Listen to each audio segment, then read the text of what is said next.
We are ready. All right, Aaron. Okay, go ahead. Good morning. Welcome to the March 28th School District Board of Directors. This is a workshop on the budget. We will have presentations today from each of the cost centers, and we are in the school gym. And first up is Mr. Chris Howell from the middle school. Good morning.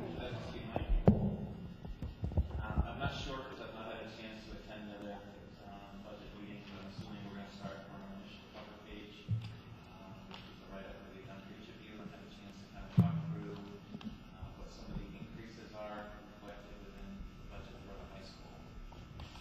You're probably all quite aware, high school's a little over 1,000 students and about 125, 130 staff. We do have a parents to go through, and as I'd like to remind parents, when we're in session, we're larger than half the town in Maine.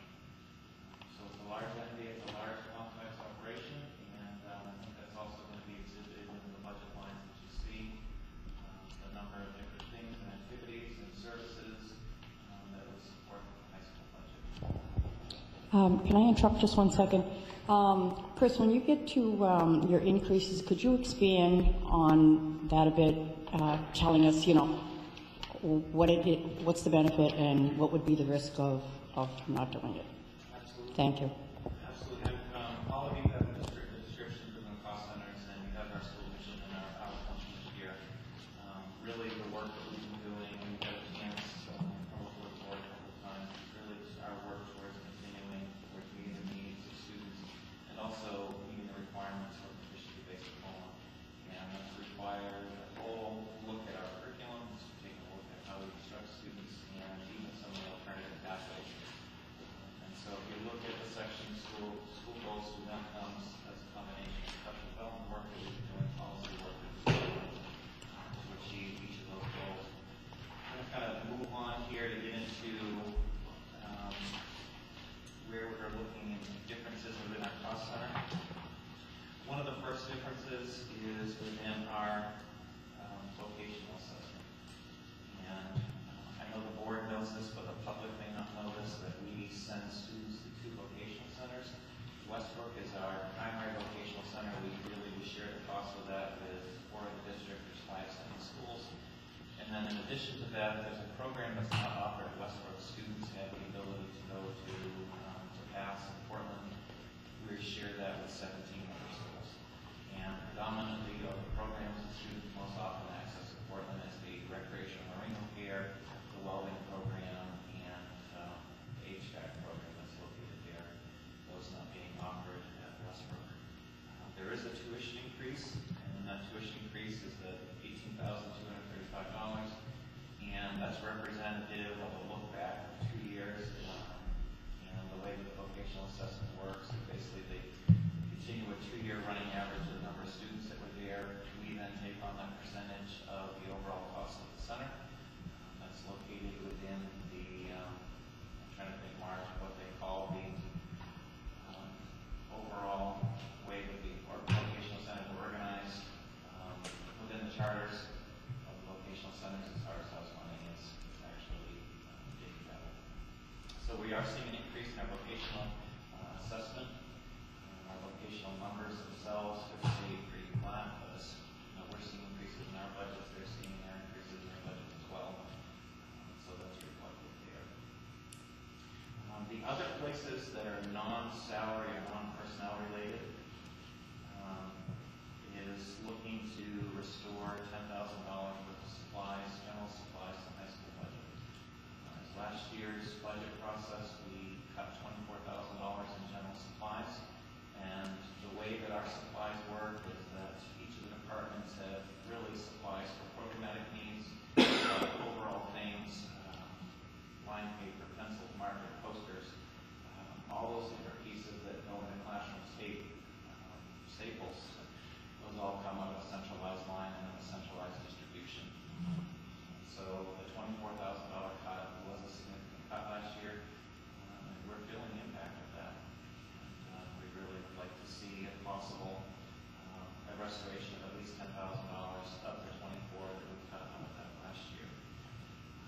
March, going back to your original question about vocational assessment, we are pretty much locked into that. And I think, if I remember correctly, the board has already taken action on that increase in a prior board meeting. So that piece is done. The impact of the $10,000 is, well, that's less supplies than what we've had before. We're seeing significant shortages right now in some things, and we're not going to be purchasing things towards the end of the year. So we would just be repeat next year. And I think we're at the point where we've been cutting things over time. We go back to 2000, 2007, 2008, where we started initially drop some of these lines and things started to drop and drop. Yes, there might have been a little bit of surplus at that time, but we reached the point where we really can't go much further without having some impacts to the mushrooms. So going into staffing increases, there are really two different areas or three different areas where we're seeing some impact in staffing. One is which is in our library, and this is a restoration. At the time that Wyndham High School opened, and our media center, which is our library, and for those of you who had a chance to visit our library, it is the hub of our school. It is an extremely busy place. We service a number of students through there, and we also try to integrate the services involved there with multiple classrooms and departments. When Wyndham High School opened, there was a full-time librarian and 2 full-time assistants that were in that particular area. Right now, we're down to a full-time librarian and a 29-hour assistant. And where that's really starting to cause some issues is that, number one, you want to keep the library open at all times, but if that librarian is working in the department and you have a part-time person, you either have to shut down the library, or the person who is looking to integrate services can't actually then go out to work in the department. So we stagger days. It also limits the time after school that we can keep that space open. So we're looking to bring the 29-hour person to full-time so that she is there during school hours, and that we can ensure that the library is open all times possible that it can. And again, it services a majority of our students through that space. For those of you who've had a chance to visit, or if you've not had a chance to visit, please come in and see it on any given day, in any given period, and see the number of students that are there. The other 2 places looking to do increases are actually within our English and math departments. And last year's budget, we cut 2/5 out of English and 2/5 out of math. The resulting part of that was that some increased class sizes. And we're hoping to, through this budget, to reduce the sizes. And we have a couple math classes right now that are in the 29-30 range for a number of students. And looking to kind of introduce some additional capacity to those 2 departments so that we can reduce some numbers. The other thing we're looking to do through increasing English is students who arrive at Wyndham High School who are not at reading level or grade level, looking to schedule those students into an additional reading class to work specifically on literacy skills and reading skills, so that we can make sure that they're seeing the greatest amount of success. Our freshman team right now are able to do that, and we'd like to expand that on into numbers larger than what we have right now with the 30 or so students who are on that team. So we are in the midst of scheduling at the moment, which means that we're going through building our master schedule. And as I share with the board each year, to the extent that we can get away with not filling either of these 2/5 positions and maybe going on to 1/5, we will come back to the board and give you additional information on that. We've run the numbers on English, and it looks like with our English language arts class, we could go forward with just a 5th instead of 2/5. And so that might be a possible savings. Math, we're still finalizing some numbers. I'm not as confident that we can go forward without the 2/5, but English I think we can do 1/5 instead of 2/5. And go ahead. Is this on? Okay. You know, as you speak about literacy, I'm looking at your cover sheet here, and You have point A going down to point 2, so talk to me about that. This is actually a bookkeeping piece, and also Kate, if you notice at the top, English is showing an increase from 11 to 11.2. At one time, we had a full-time literacy person at the high school, and over time, as budgets have been decreased, we've taken that literacy person and they've been teaching English classes. And so, bookkeeping-wise, they were showing on the books as being a literacy person, when in fact they were teaching English classes. The other reason why you're seeing a change here is those literacy positions, even the standard-based teachers, were in the central office budget under Christine. When instead now they go to an English position, they go to Wyndham High School as being an English teacher, showing up as that increase or decrease on one side and then increase on the other. So it's really just to reflect truly what we've been doing. We currently do not have a literacy person. That person is now teaching full-time classes, and that was because of need from the cover.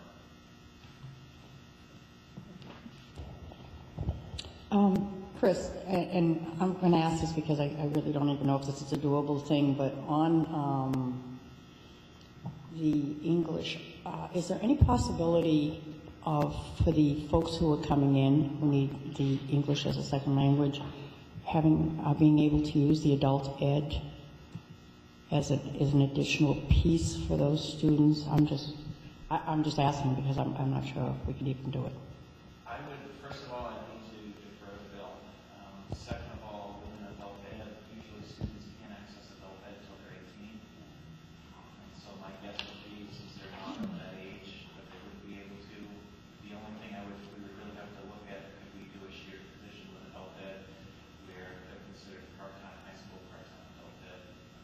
But for our students, there is an age point where you can start to access those classes. I'm confused because I thought Tom, one of his staff members, mentioned that they were assisting high schoolers. Did I not hear that? You did. Okay. We do have an individual who is contracting and helping to serve some students who did arrive this year. I know one being paid privately, and that was, to back up a little bit, one of our exchange students have to be at a certain level of English proficiency. Student who passed the English proficiency but yet was not doing as well as they hoped. And so I know there was a family who was contracting because the student wanted to stay and parents were paying for the way to make sure that happened. I don't know if that was the adult ed or how that was. I would have to get some additional information to fully answer that question. Just a question on the book. Is the increase in tuition, it's not an increase in student population, it's just the expenses per student that have gone up in book? Without having the exact vocational numbers in front of me, it's not, we're not seeing a huge number of vocational students. Most of this are increases to either supply lines or increases to our percentage of the vocational costs. Do you actually know about how many students access what's spoken class? It's like that wave. We always seem to have a wave there, and we always seem to run somewhere. And always some number in there, and then again, what always gets very confusing is the fact that you're going back 2 years. So we say, well, we might be doing this year, but not so well. We had more students, and like why are we paying more when we have less? Well, because we're using over-fitted.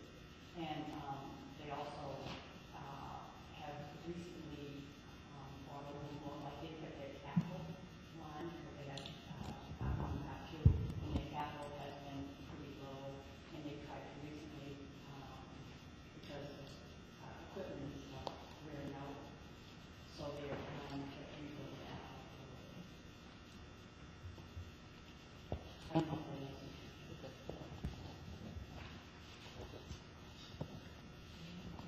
Hi. Can you tell me what the decrease is under the computer class? Goes from 1 to 0.49. 2 years ago or 3 years ago, as a board, we put in a policy, an increase in the number of credits for students for social studies. And it was actually a change in the curriculum that took the civics course, that typically was a freshman semester course, and then changed it to a civics and personal finance course, which is now taught at the senior level. Again, with limited resources and not being able to increase personnel, we shifted 2 years ago one of our business teachers and worked on their social studies certification, and so now they are teaching half-time for social studies and then half-time for business. And so really, again, it's housekeeping, cleaning up our percentages. But that individual was teaching the senior personal finance and civics course. So they really should be listed under social studies. And that's where you see the corresponding one at the bottom under social studies with an increase. Right, okay.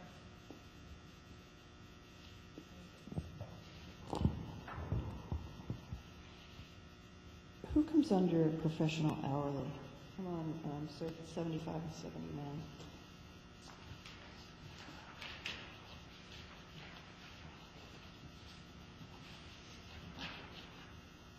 Do you have this? And the pink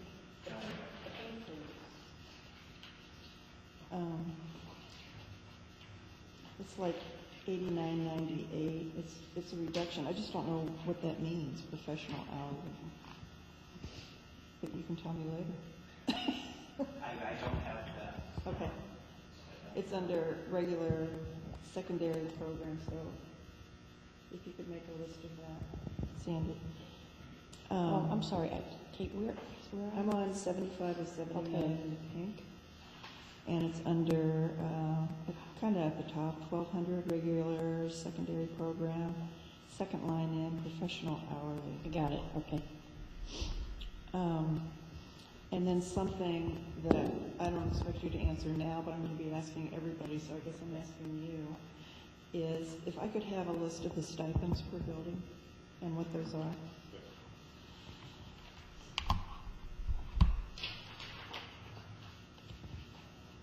I have more, but I don't want to hog the. I'll keep going. Under reimbursement, that comes under you rather than under central office? Yeah. 75 to 79, and we've got $29,000 in professional tuition reimbursement. That's probably not a question for No, you. actually, I can take a stab at it, which is probably 6 or 7 years ago, I know the board had the interest of really seeing the true cost of building costs based upon professionals. And I think everything from copiers to telephones to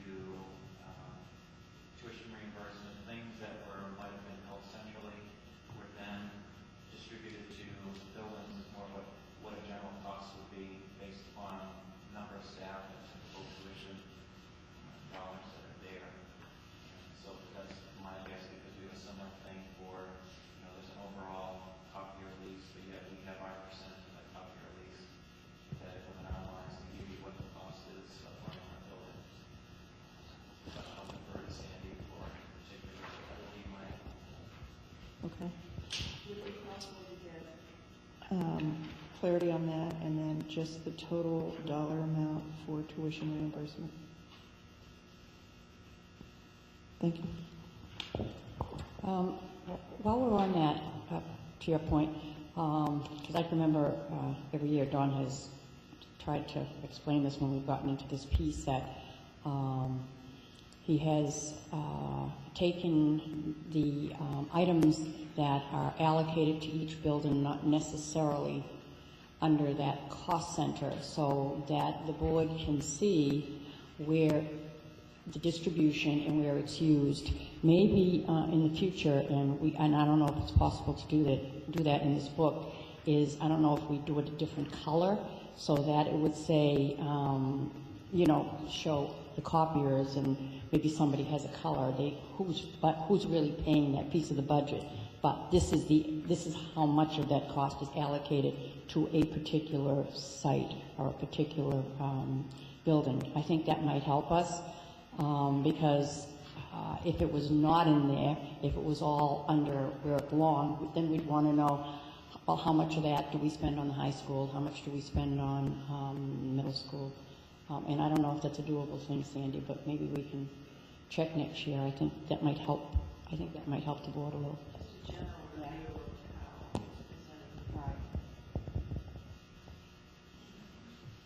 Okay. 77 to 79.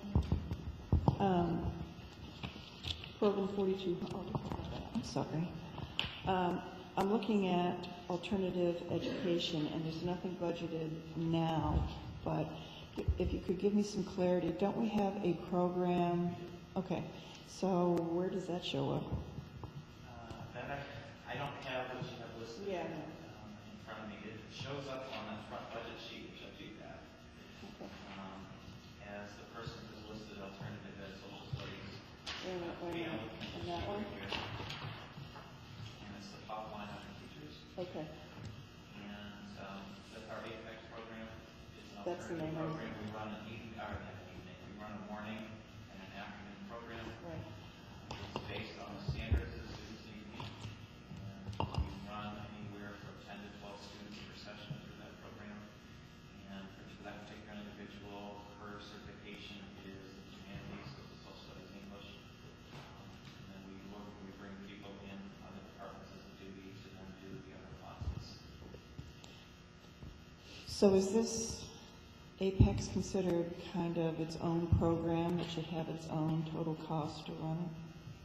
Or are you just, do you see where I'm going? The cost as far as supplies and other things actually come out of high school general supplies. And basically the cost of the program is the person. The person? Okay, thank you. All right, thanks. All right, so on the administrative budget request form, item number 4, it says identify any significant decreases in your lines. There's nothing there, so I'm just wondering, were there any areas that you don't consider to be significant that you were able to find any savings or cost reductions in your overall budget? For this budget, no. There wasn't anything that we cut out or had significant decreases in. I think some of our significant decreases have happened over the last couple of years. If anything, with this budget, looking to either maintain or to be able to gain backwards a couple things that we've lost over the last few years. All right. My second question is, can you just give us any updates that might be available for any particular grants that we might be pursuing? I know that in the past we've had the RLP grant. Do we know if that's going to be available again, or are there any ones that we're pursuing? Sure. The RLP grant, to my knowledge, has not been offered, and that was a grant that we had with Westbrook. And I'm not aware of anything that Westbrook has done being able to go forward with that. And so, there's nothing that we've, local grants that we've done recently. There's through part of the Bush Foundation, a Teen Trendsetter grant, which we do in connection with our students basically becoming reading buddies to students at primary school, traveling back and forth first thing in the day, working with those students, which has been not only great for primary school kids, but it's been absolutely fantastic for our high school kids who've been involved with that. Really, right now, our pursuits are with several local colleges on classes that we can offer that students can earn dual enrollment or dual credit.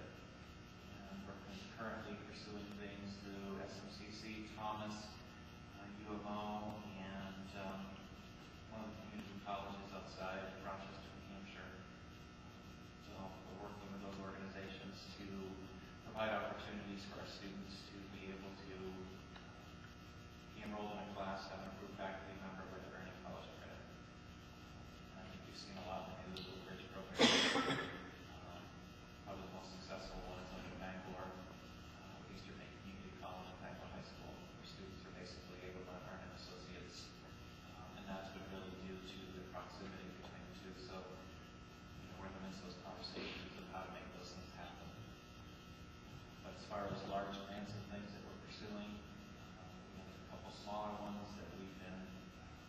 conversations with people, but to be honest with you, I've also said no to at least one grant in the last couple of weeks because the work and what the direction that they're wanting to do is not congruent whatsoever with the work that we're doing with Great Schools Partnership and the work that our faculty, if anything, they haven't been a good match. And a bad grant can be a millstone around your neck because the grant wants to have those connections. The other grant, and maybe you do know this, or maybe you don't know this, but we have Nicole Sturgis, who is in our really is our career specialist within the high school. That's a grant currently between Melmac Foundation and Jobs for Many Graduates.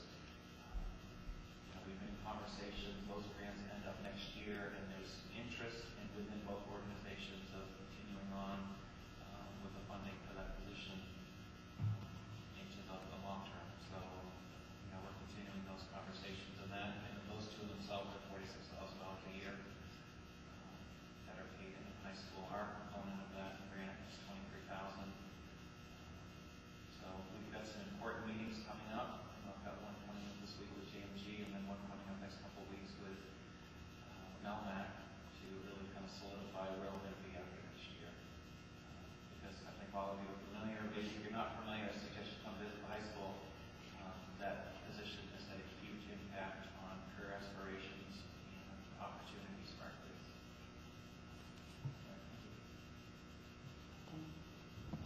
Just a quick question.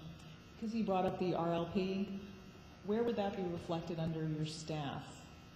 So I know since that grant was ended or ending, how is that reflected under your staff? Last year, when that was not approved, he was board approved $30,000 to then go into, I believe it's within the ed tech lines, and it might be partially paid with some of those hourly lines are, and I would have to defer to Stacy and Don as far as where the budget goes from here. Currently, that's paying for 2 individuals part-time, where we're able to have that program for 4 hours a day, 4 days a week, in order to be able to meet the needs of those students. But my guess is it would be within the hourly because neither of them are eligible for benefits, but I would defer to Don and Stacy. I recently, and if it's in here, I can't find it. I know there was talk about a STEM-like program going in where the IT used to be, and we haven't really heard anything on that anymore. So I was curious what was going on down in that area. I haven't been to that part of the building lately. Well, it's fully in use right now.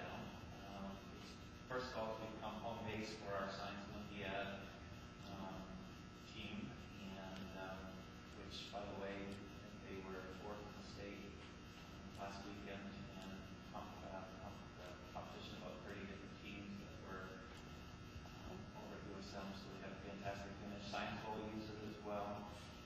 Some of our physics classes are using it, but that is one space that we're in conversation with a community college for creating a composite program, and also the program, and I think it was the Scout Youth Vocational region that had a composite program. The person who led that is now since retired and is leading us through the process of how to set up such a place. I don't think we'll have anything right for the fall. We'll be looking for one year out to make something happen. But really looking to, number one, increase the opportunities, but then also maybe be able to present some community college credits for students who go through that program. But what that would require is not only a dirty space, which would be the shop side, but also clean space, which would be the classroom side, where we make that happen. But also that STEM space is used quite frequently for building. And for next year, you approved this when we went and actually the course of studies came through. Actually, we'll have a wood sculpture class that will take place in that space this coming year to teach essays to teach it. Great, thank you. I'll go back to, you had mentioned college classes, which of course I totally endorse. I'm sorry you're at a disadvantage because you don't have this beautiful pink sheet, but I will describe it to you. Post-secondary enrollment program, and it says student tuition, there's $1,000. So can you explain the difference between what you had just mentioned and what this piece is? Sure.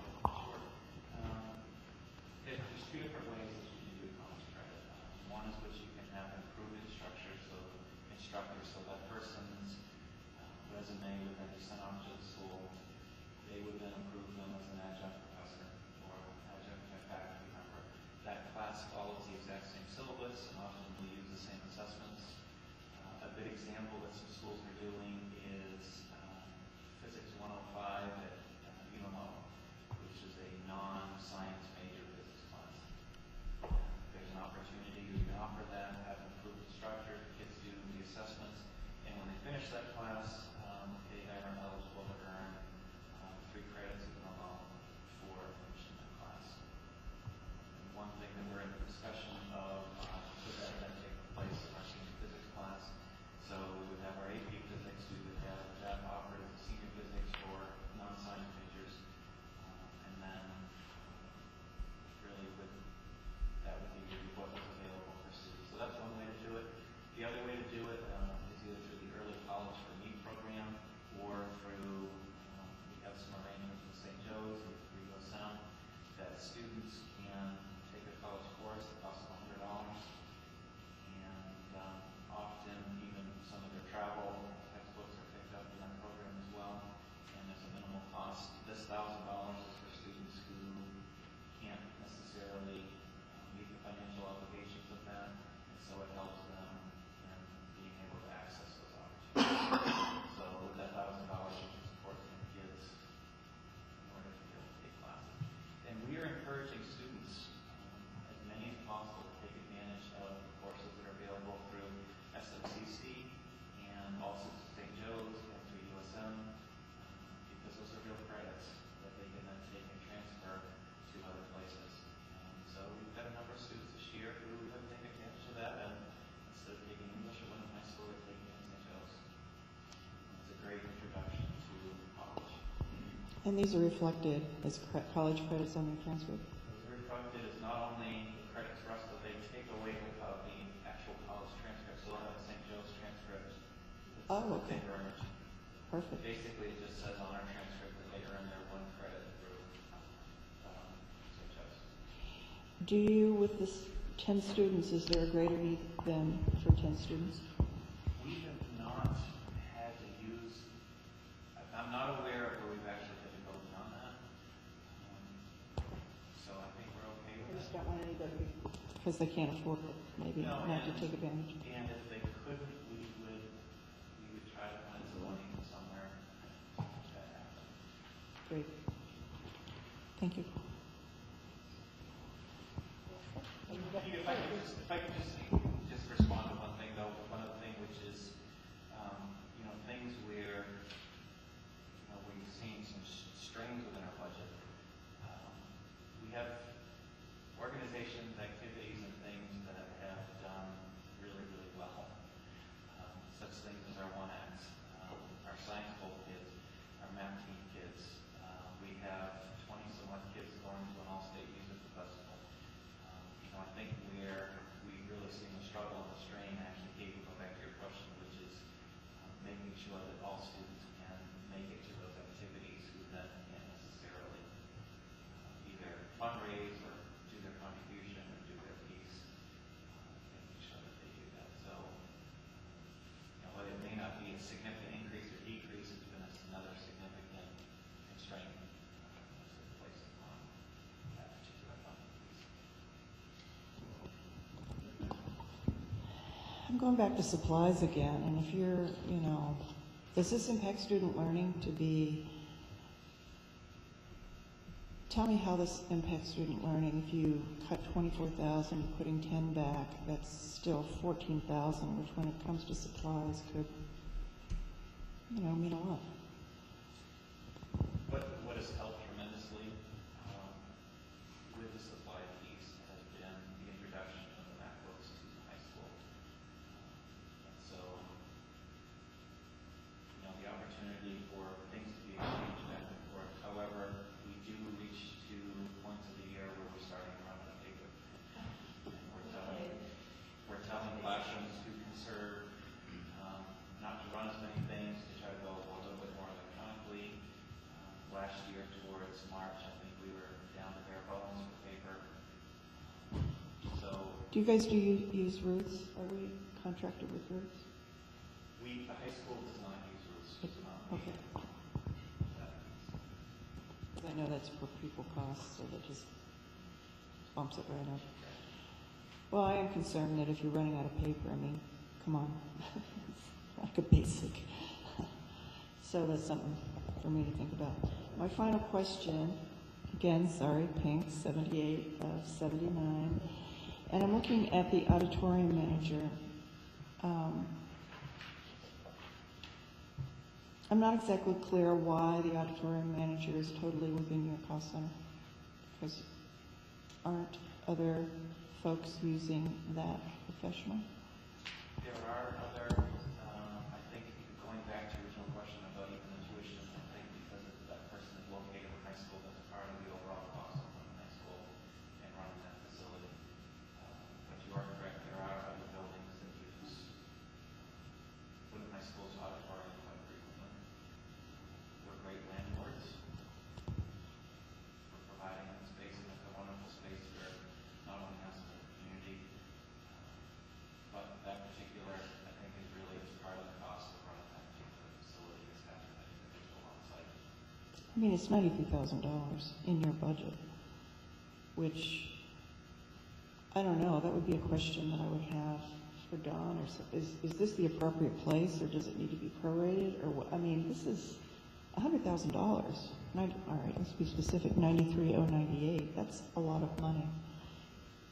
The good part of that is that Chris is able to work with CJ to maintain that facility. So if you need a new curtain, Chris has tried to advocate for that.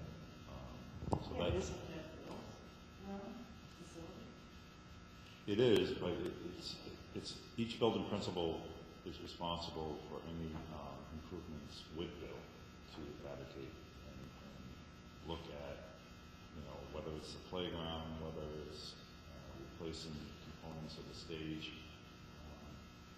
So that it's worked well because Chris and CJ collaborate on that. Whether we move this to a central office component, we could do that.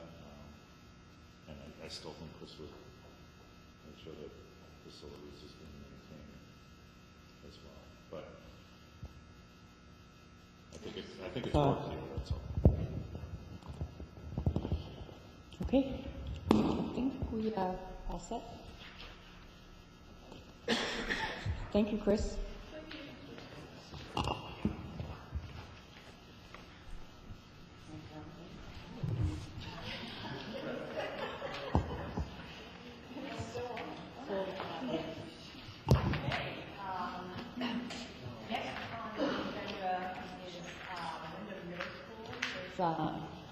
Charlie Haddock.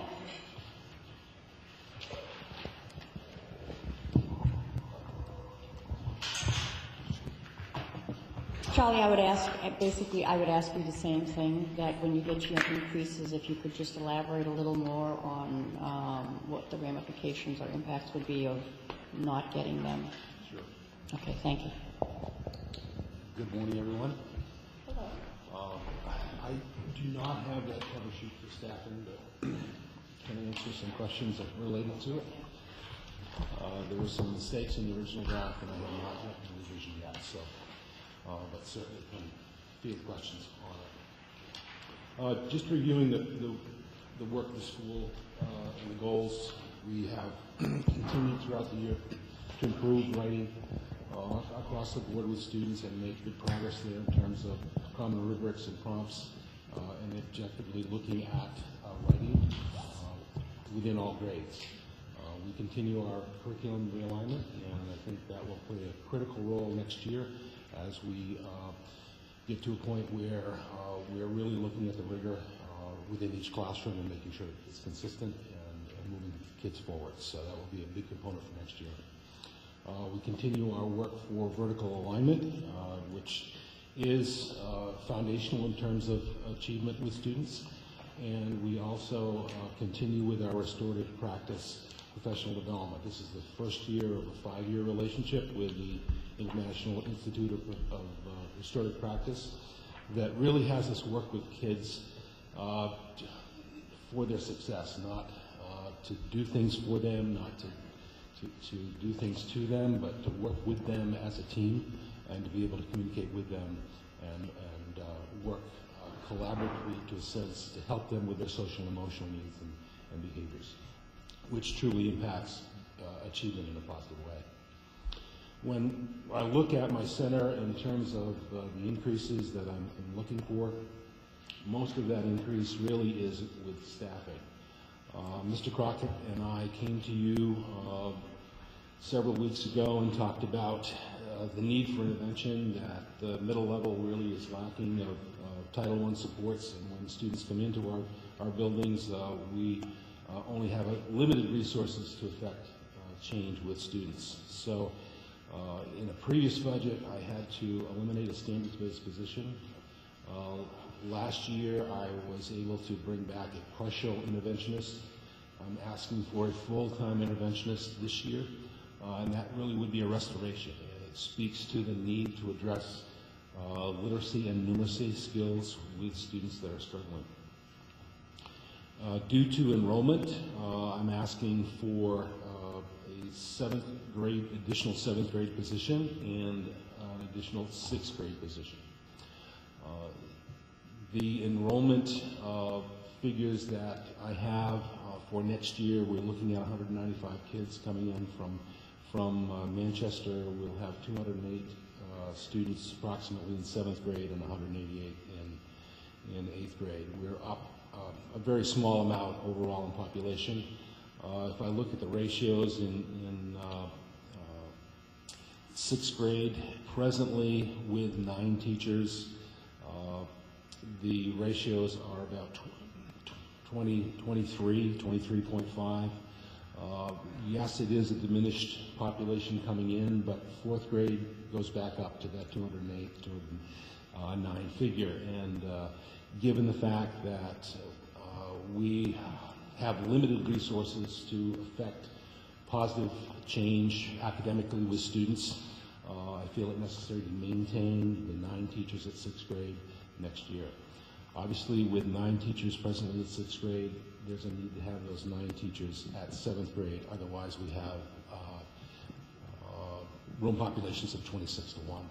And with the homogeneous environments in middle school, that would imply that perhaps within a science or social studies class, there could be as many as 29 kids, depending upon what homogeneous effects have when you start to group kids together. Eighth grade, again, is within only a need for 8 teachers. So looking at that staffing, again, the interventionists, which we need to affect change, and then the additional sixth grade teacher, retaining that 9 teacher base in sixth grade and adding the 9th teacher in seventh grade is critical, really, to maintain achievement. There is within the budget, also in my budget, some additional funds for STEM equipment. Mr. Hansen has within his budget some capital improvements to our industrial technologies or STEM space. The district has decided to move or to have life skills come back to the middle school. And to do that, we looked within the facility to find the best location so that we had the infrastructure that would be able to support that program. That happens to be the STEM area or industrial technologies area. So we're looking at a remodeling of that space, and that also couples with our aspirations to improve our STEM program. We've been working very closely with the FAST Grant organization, and they have provided us with robotics equipment and also 3D printing. And they are willing to move forward with us as partners if we can add more digital fabrication, and in so doing, they will actually complement and give us more 3D printing. So we're looking at some grants to do that. Basically, we're looking at what we call a Carve-Right, which is a small CNC machine, which allows for digital fabrication, digital design by students and fabrication. So looking to really make that STEM environment cutting edge in the coming years and take advantage of the need to remodel that space. So the added 24,000 or so within the equipment line under administration is focused on that space. And it simply will be part of what Mr. Hanson has in terms of facilities change.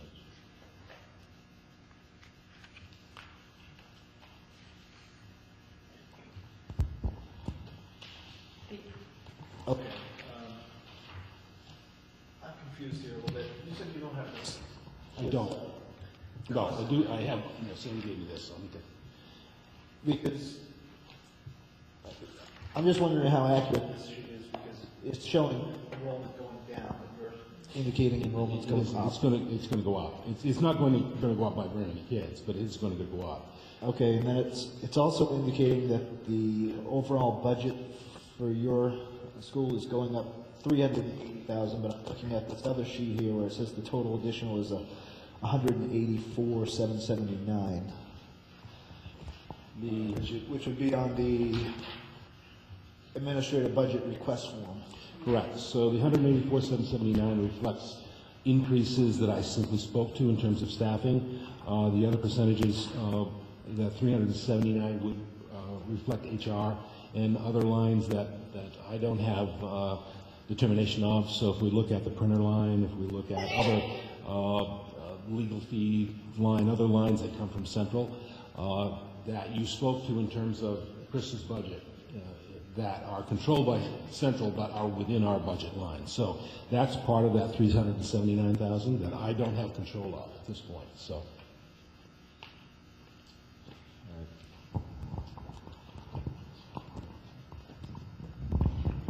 Is this cover sheet with the number of staff by grade? Is this right? No, it's not. So presently, if you are looking under 2014-15, we have 9 6th grade teachers, we have 8 7th grade teachers, and we have 8 8th grade teachers. We have a 3/5 interventionist.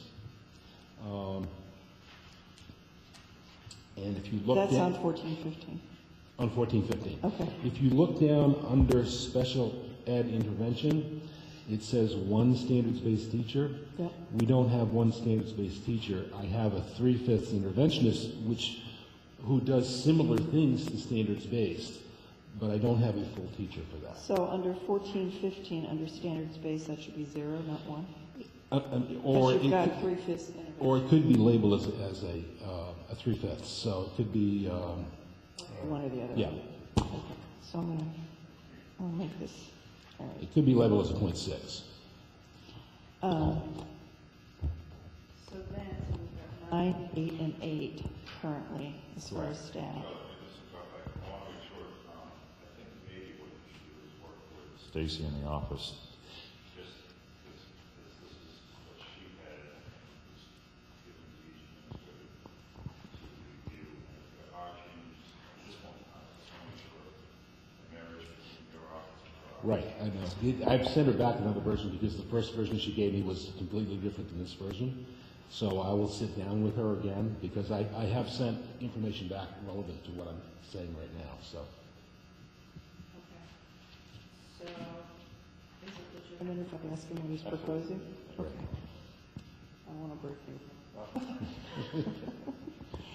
So you're proposing 9 6th grade teachers? Yes. Continuation of 9. continuation of 9. And you may ask, if there's 9 there, why do I need another 9? I moved the teacher from 8th grade to 6th grade last year to assume a position that was held by a staff person that went on leave. That person is now not on leave. And so I have to legitimize the position that 6th grade teacher holds. That's why I'm adding that 9th teacher. Okay, and then 10, and I have 8.4, is that right? Okay, it should be, on the 15-16, it should be 9. It should be 9 for 6th grade, 9 for 7th grade, and 8 for 8th grade. Okay. And then on the standards based, that should be the 1, because that's the interventionist position that I'm asking to go to full-time. Got it. Okay, thank you.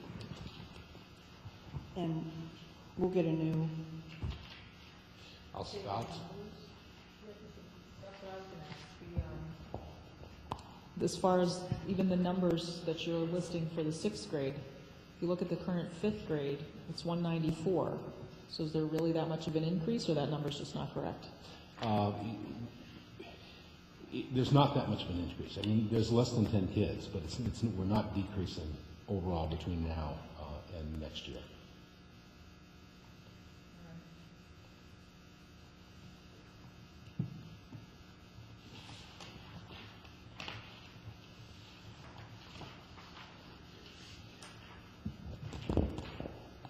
Charlie, on page, on the white, 200 of 236,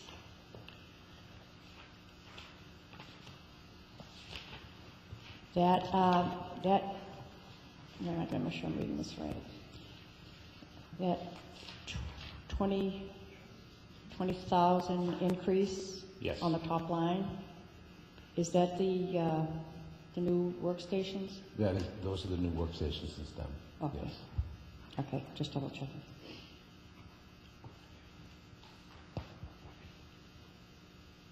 So you don't, unless I missed it somewhere, so I don't see, you have no increase for supplies? No, Other no. than- They're within, there are two lines there reflective of supplies for the individual teachers, which, one for that increased interventionist, and then one for the additional 7th grade teacher. Right. But other than that, the lines that I have really are flat and have been for a long time.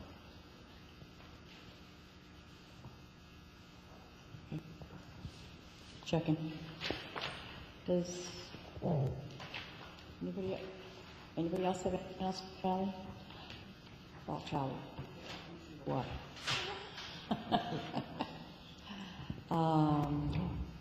So I think that'll be great if we can just get that. I'll straighten that out. I'll go over to Dr. Numbers. Stacy on Monday. So. That'll be fine. Thank you, Charlie. Welcome. You saved time. You saved up what Chris used. Okay. I also want to thank you for your years of service, because I know this is the last time you have the wonderful experience of coming before us.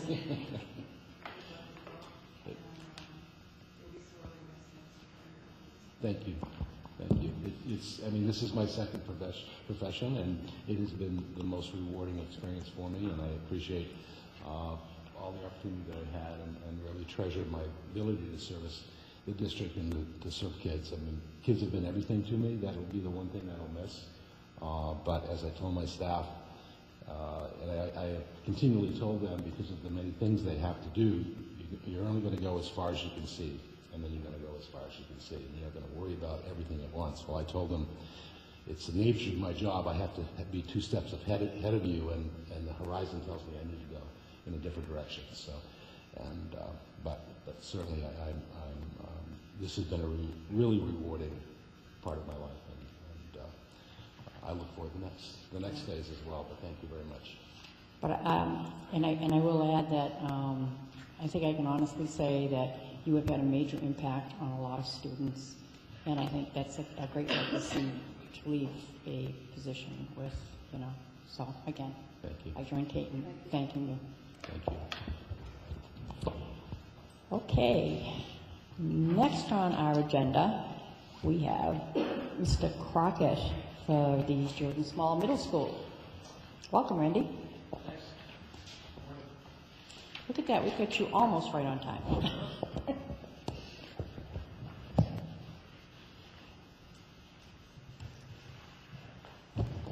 I'm going to ask, again, a similar, I don't want to keep repeating it, but a similar thing, you know, if you could just expand on the increases and the effects. Thank you. Sure. And I'm going to be kind of working off my administrative budget request form as a reference for myself. So, I hope you noticed on the first page of that our belief statement that we developed at Jordan Small about 1.5 years ago now. And the top thing on there is preparing students for high school, because that is our mission, really. And I didn't realize until I heard Chris's presentation earlier about the special work that they were doing to help students who weren't reading at grade level at the high school level. And this all kind of ties together with what Charlie was telling you, what both of us have been saying to you in previous meetings, and that is we need to do a better job at the middle level in interventions and supporting kids who are not up to grade level by the time they get to high school. We'd like to not have that be something that Mr. Howell has to deal with. So my main budget increase is really all around that, and that is to have a intervention specialist teacher, and sometimes referred to as a standards-based teacher, for Jordan Small, and to meet those needs. So that's the majority of the increase. All is due to that. So that person will oversee intervention for the entire building, as well as doing direct instruction with targeted groups of students. And who that targeted group is will change from year to year. I mean, there's a big need in next year's 6th grade class for that. Not so much in next year's 7th grade, so that individual will be spending more time with those students, as well as sort of being a coach, guide, and go-to person, I guess you'd say, for the entire staff around interventions. And we're going to revamp how we deliver interventions for kids and how we group kids.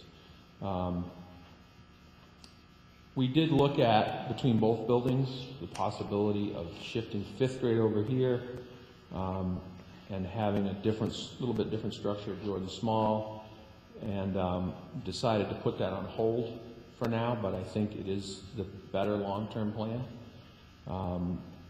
With this intervention specialist would then be working with grades 5 through 8. And really hoping that that goes forward in this budget. It's going to make a huge difference.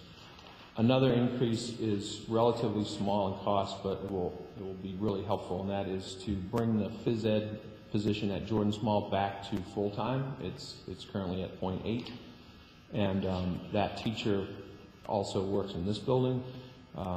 So by adding that one day back to Jordan Small, it helps with the scheduling greatly, not just for PE, but for all the applied arts classes, what we call AE classes at Jordan Small.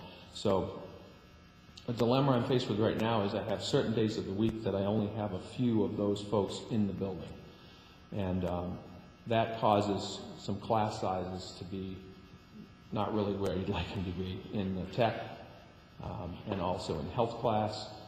So for instance, we share art teachers from Jordan Small to this building, and also with primary school. We share music teachers with Windman Middle. We share foreign language with the high school, and it's quite a little jigsaw puzzle to try to get it all to line up and negotiate with my colleagues on, can I have so-and-so on Tuesday afternoon for like 2 hours, please, and things like that. So having that PE position will help with that, evening out classes, not just for phys ed, but for everything else. We've also had to do some, like one of the PE classes is 7th and 8th graders, and it's about 26 kids, which it works. We have a very good PE teacher, and she makes it work, but it's harder for her to deliver the curriculum in sequence because she's mixing grade levels, only in that group, but not in the others. So those are my two big increases. There is a change that actually results in a cost savings overall. It's a little hard to follow it on the cover sheets, and I talked to Stacy about that, and it was just an error on somebody's part and lost in translation.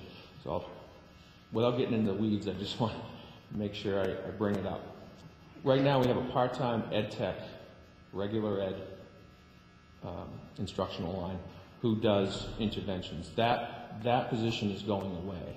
So we're by changing our RTI process and interventions at Jordan Small, and ed tech will no longer be involved with that.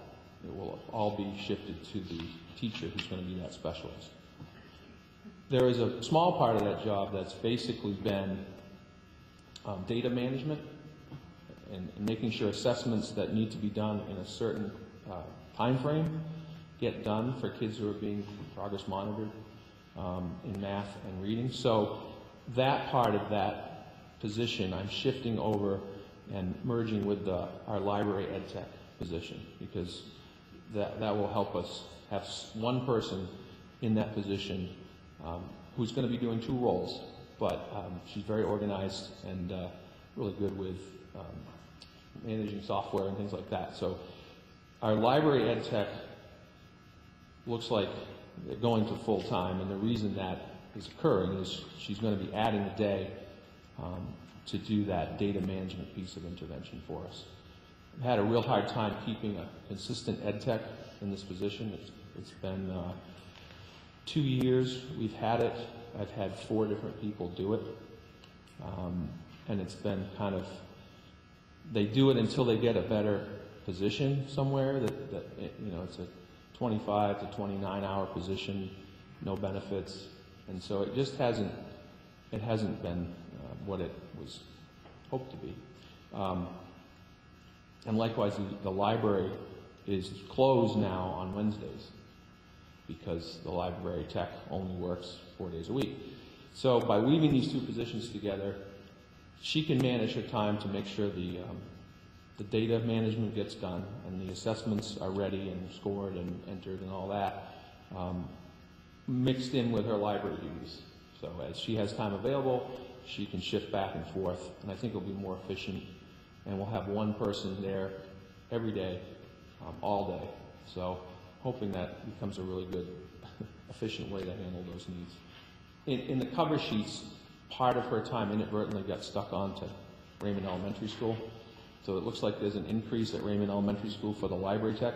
There is not. It's exactly the same hours. It all should have been on the Jordan Small cover sheet. So, I mean, I can get into the lines of that if you want, but just so you know where it went. And Stacy will clean it up in the next version.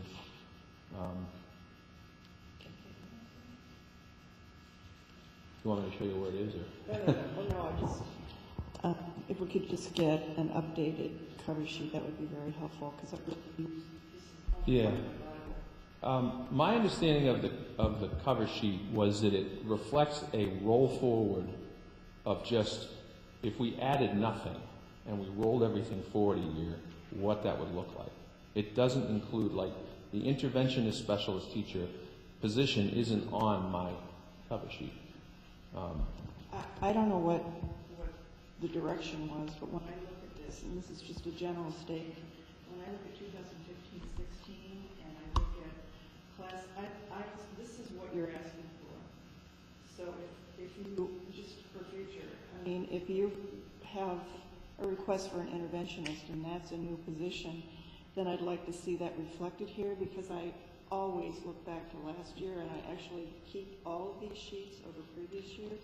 Do you see what I'm saying? It just, Yeah, it confuses me a little bit too, because I've got my increases outlined on one form, but it's not necessarily reflected here. This is just, they took it this year and rolled it forward. So. Yeah, no, am I? My understanding, Randy, is that we've got the current staffing on the left side, 14, 15 proposed. Right. Would be any additional staff. So it should, the right side should reflect what we're proposing for the new budget with positions added. Or taken out. Or taken out. Right, so the regular ed teachers are correct. The numbers here are correct from side to side. But as you see, like, there's a line under special ed / intervention. It says standards-based teacher 0, and it says 0 again. Well, that, in my mind, should say 1. Whether we call it a standards-based teacher or an intervention specialist, that's where that increase lives. Because they're not a regular ed classroom teacher. They have a specialized role. But since you're talking about those numbers, see, I assumed it was down where the specialists, because that goes from 1.25 to 2.35. So I thought that's where that was. That's not it? Sorry, you lost me. Under ours, it says the special ed specialists from this year goes from 1.25, for next year 2.35. So that's where I thought that position was. No. No, that's what comes out of Phil's budget for, I believe, OT, PT, social work, all those pieces, and how they get charged to the buildings. Because the interventionist does not work for special ed. It's a regular ed service.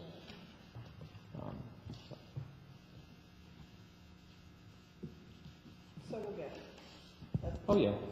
Bottom line. We know we'll who get it is and where. Okay. Yeah. Just, it's very helpful.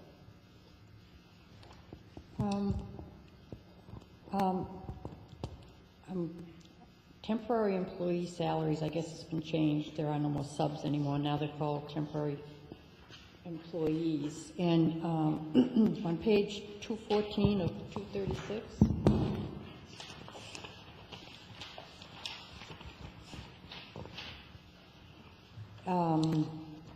it just struck me because all of a sudden it's doubled for this year when it's been pretty much for the last couple of years the same number.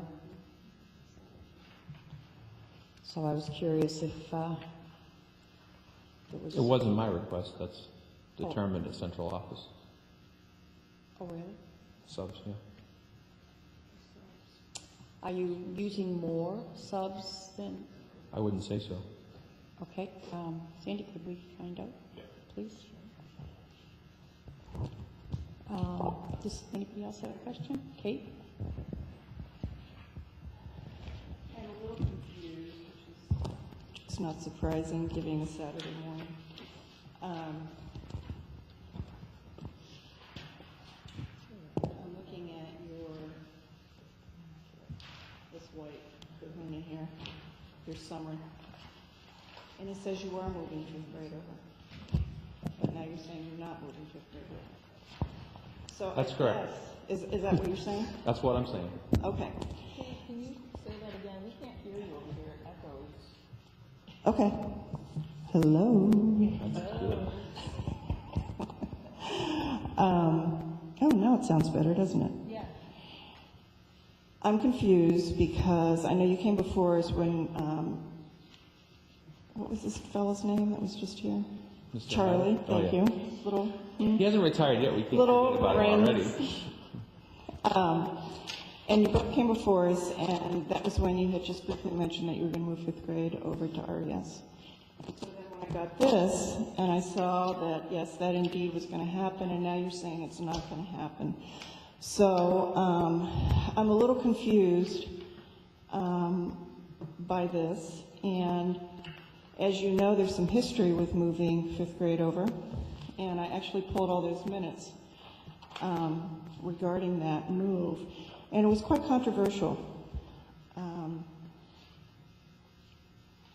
It was very controversial, not from my perspective, but from staff and from others.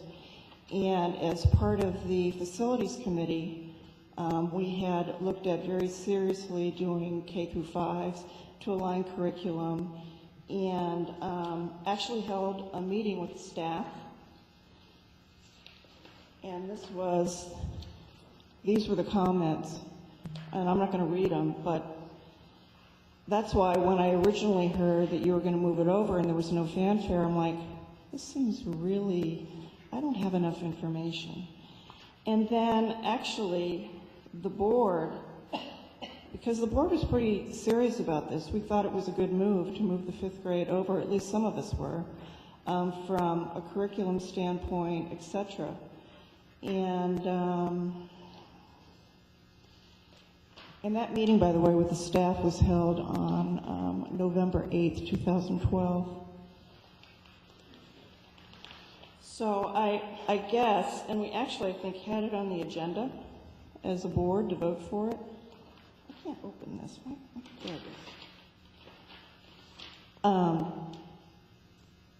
thought I pulled that out, that we, I've got a couple sheets there, so you know I'm a paper collector. I think it was actually on the agenda and then pulled because it was so controversial, but I'll have to go back. I have that somewhere. You talking about this year was on the agenda? No. This Oh. is back in 2012. Pretty sure you're Because right. there was so much pushback, regardless of what maybe some of us felt was good for education. So in any event, when, and I'm kind of belaboring the point, but A couple of the issues, which is why I was surprised it was on your white cover sheet.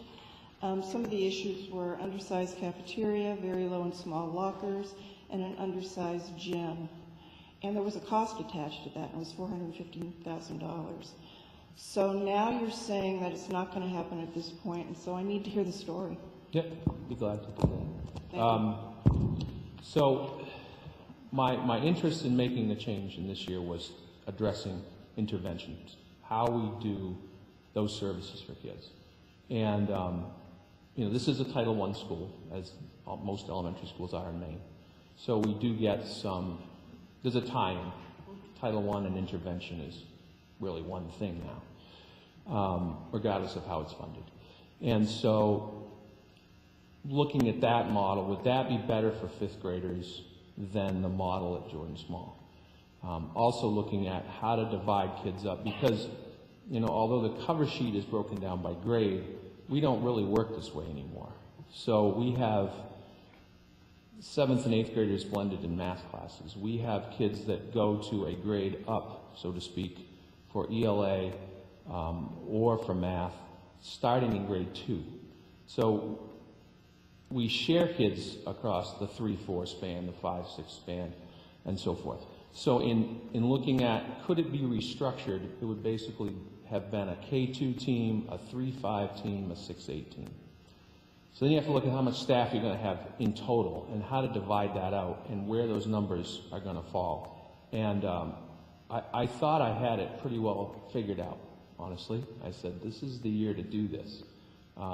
And the third grade numbers became the issue, that we'd only end up with 2 teachers at third grade, not that many kids who would be able to jump into fourth grade classes directly, and then not that many kids who are actually being serviced in other ways, like special ed, who wouldn't be in those groupings. So the third grade became kind of the keystone to this, and the numbers just weren't going to work. Down the line, if you look at the enrollment numbers, if they stay kind of in the pattern they're going, that's not going to be an issue, because 6 teachers over 3 grades would work well. So the move at this time would have kind of given us much smaller classes at the middle school level, but bigger classes in grade 3, which seems to be not the place to make them bigger. And my staff was pretty helpful in convincing me of that fact, we'll say. But they had a very good argument as to why. You know, if you look at the actual second grade class right now and say, how many of them could go into fourth grade math or ELA? How many of them will need interventions and support? How many of them are pulled for ELA and math for a lot of their instruction for special ed?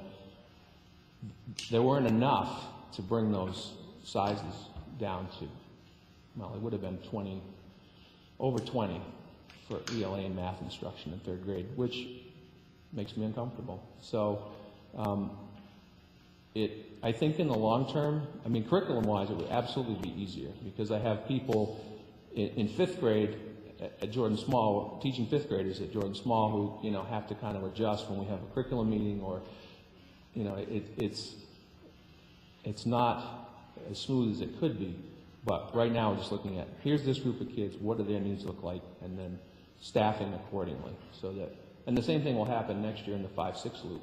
You know, the intervention teacher, if that is approved, would be doing a lot more in 5-6 than they would be in 7-8, because that's where the need is. So we have to be flexible and fluid about this, especially in small schools, because class to class, you might have, you know, we have a group of 4th graders right now. There's 5 of them, 6 of them, who are just amazing readers and writers. They're probably in some ways 2 grade levels ahead of their age, and it's been a struggle to meet their needs with the staffing and the scheduling and so forth, and that's why we asked for a little short-term help that you folks approved for GT. I wasn't able to find that person, unfortunately, to do that, but you know, that's kind of indicative of there's a pocket of need, and with such a small staff, I turn around and go, okay, who's going to be able to do this and still do the other things that need to get done? So that's the reason, and I really like the K-5 proposal that you referred to that came out a few years ago of 3 K-5 schools in the district. I thought that was definitely the way to go, but obviously for a variety of reasons it didn't fly, but I think it would have been smoother in the long run. So, does that answer most of your question? Yeah, in part. I guess for me as one board member, moving a grade from one building to another is for me kind of a big deal because the configuration is different. So I guess it would be helpful for me in the future, and I'm only one, so they can like poo-poo me down, that we have a discussion about the ins and outs of moving a grade, whether there's a cost, whether there's furniture issues, whether there's the size of whatever, that we have a clear picture of what the ramifications are, because it's a big deal to move. I mean, it's a big deal for parents, a big deal for staff. Obviously, when I'm looking at a 2-pager here, mostly negative comments about doing it. So I just need a little bit more warm and fuzzy before I, personally can move forward with something like that. Well, the first step in considering it was Deb and I sat down with a few teachers from both buildings and said, we have needs for intervention, particularly at Jordan Small. And we looked at a variety of options, and it was just a brainstorming session. And this is one of the options that came out. Would it make more sense to have 5th grade there, and would it be more fluid? There were other things that we looked at too. And so that was step one. And then I took it to team leaders in both buildings and said, what if? And this is how it would look. And, there was a lot of interest in the staff. There were questions, there were concerns, but, people seemed receptive to it and came up with some good ideas and how the teams would look. And so then the next step was to kind of share it with both staffs and see how that, played out. And so I think, it's something that we're going to want to do in the future. At least I'm going to be moving us in that direction, unless I'm told not to. But so. Okay, thank you. I think as I reflect on this, probably what Marge and I can do is to schedule a workshop. I think that would have been important. Like even if you're thinking next year, we could do a workshop in the fall and educate the board. And then if it doesn't happen, it doesn't happen, but at least we're ahead of the game early on in the budget season with that. So as I reflect on that, I think that might be something we want to look at. Thank you. Yeah, and as far as the bottom line, if you added the 2 school budgets together, it wouldn't have been any different. It's more about how to shift the staff and how to cover the needs than the number. No, I totally get that, Yeah. and it's just that I want affirmation that it's not going to cost money to do it, because, this was specific. This is May of 2012, specific to converting K to 5, and maybe this was pie in the sky, but it was a lot of money to do it at the time. I don't know that it was necessary. Maybe we were just, yeah, that would be really great because, but I think we need to really have the total picture of, is there a physical plant expense to doing that? As far as education, sign me up. Sign me up. And as you know, our enrollment here has continued to decrease. So the physical plant needs are different than they were 3 years ago. Does anybody else have anything for Randy? All my questions are taken care of because So there are none. Yeah, we are tonight. I guess we're all set, Randy. We're going to take Will they get up and leave? No, you can't. Actually, you can't leave. You're next. I You're know. next again. We're going to take a 5-minute break, and then we'll return.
job out of it. The couple that comes regularly, we have a Bible study on Wednesdays at church. We do it all. Pastor's doing a prophecy thing, which coincides with our neighborhood, which is handy. However, they're the ones that go, okay, so we're going to go with this. But they're doing it with the kids. It's just like, because there's no place to go. So we stick them in a room. Not me, I can go, it's one thing. So we stick them in a room and I'll be watching them so that they can all make it work.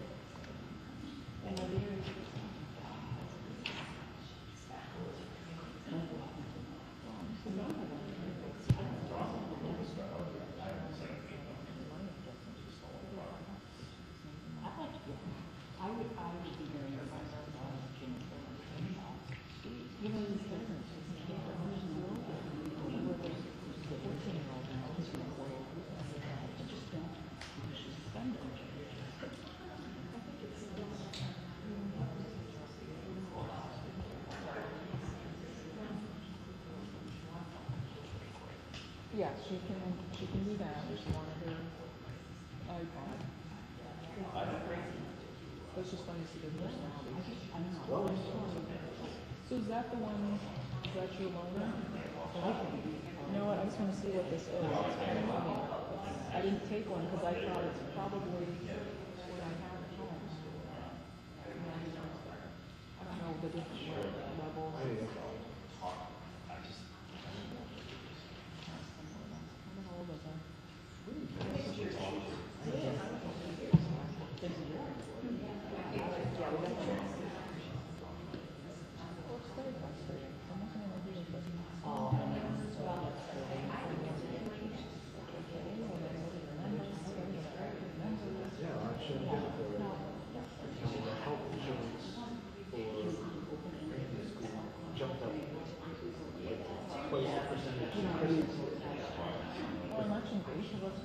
Right, but then you look and say, all right, well, there's another health insurance over here that's going down, so now you're trying to add up all the different rows of health insurance.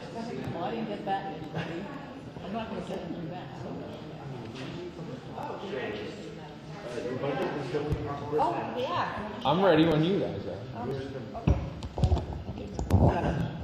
Are you ready? Okay, we are back from our recess. Kate? I'm not always the sharpest blade in the drawer, so if I can go back one quick second to question, if you don't mind.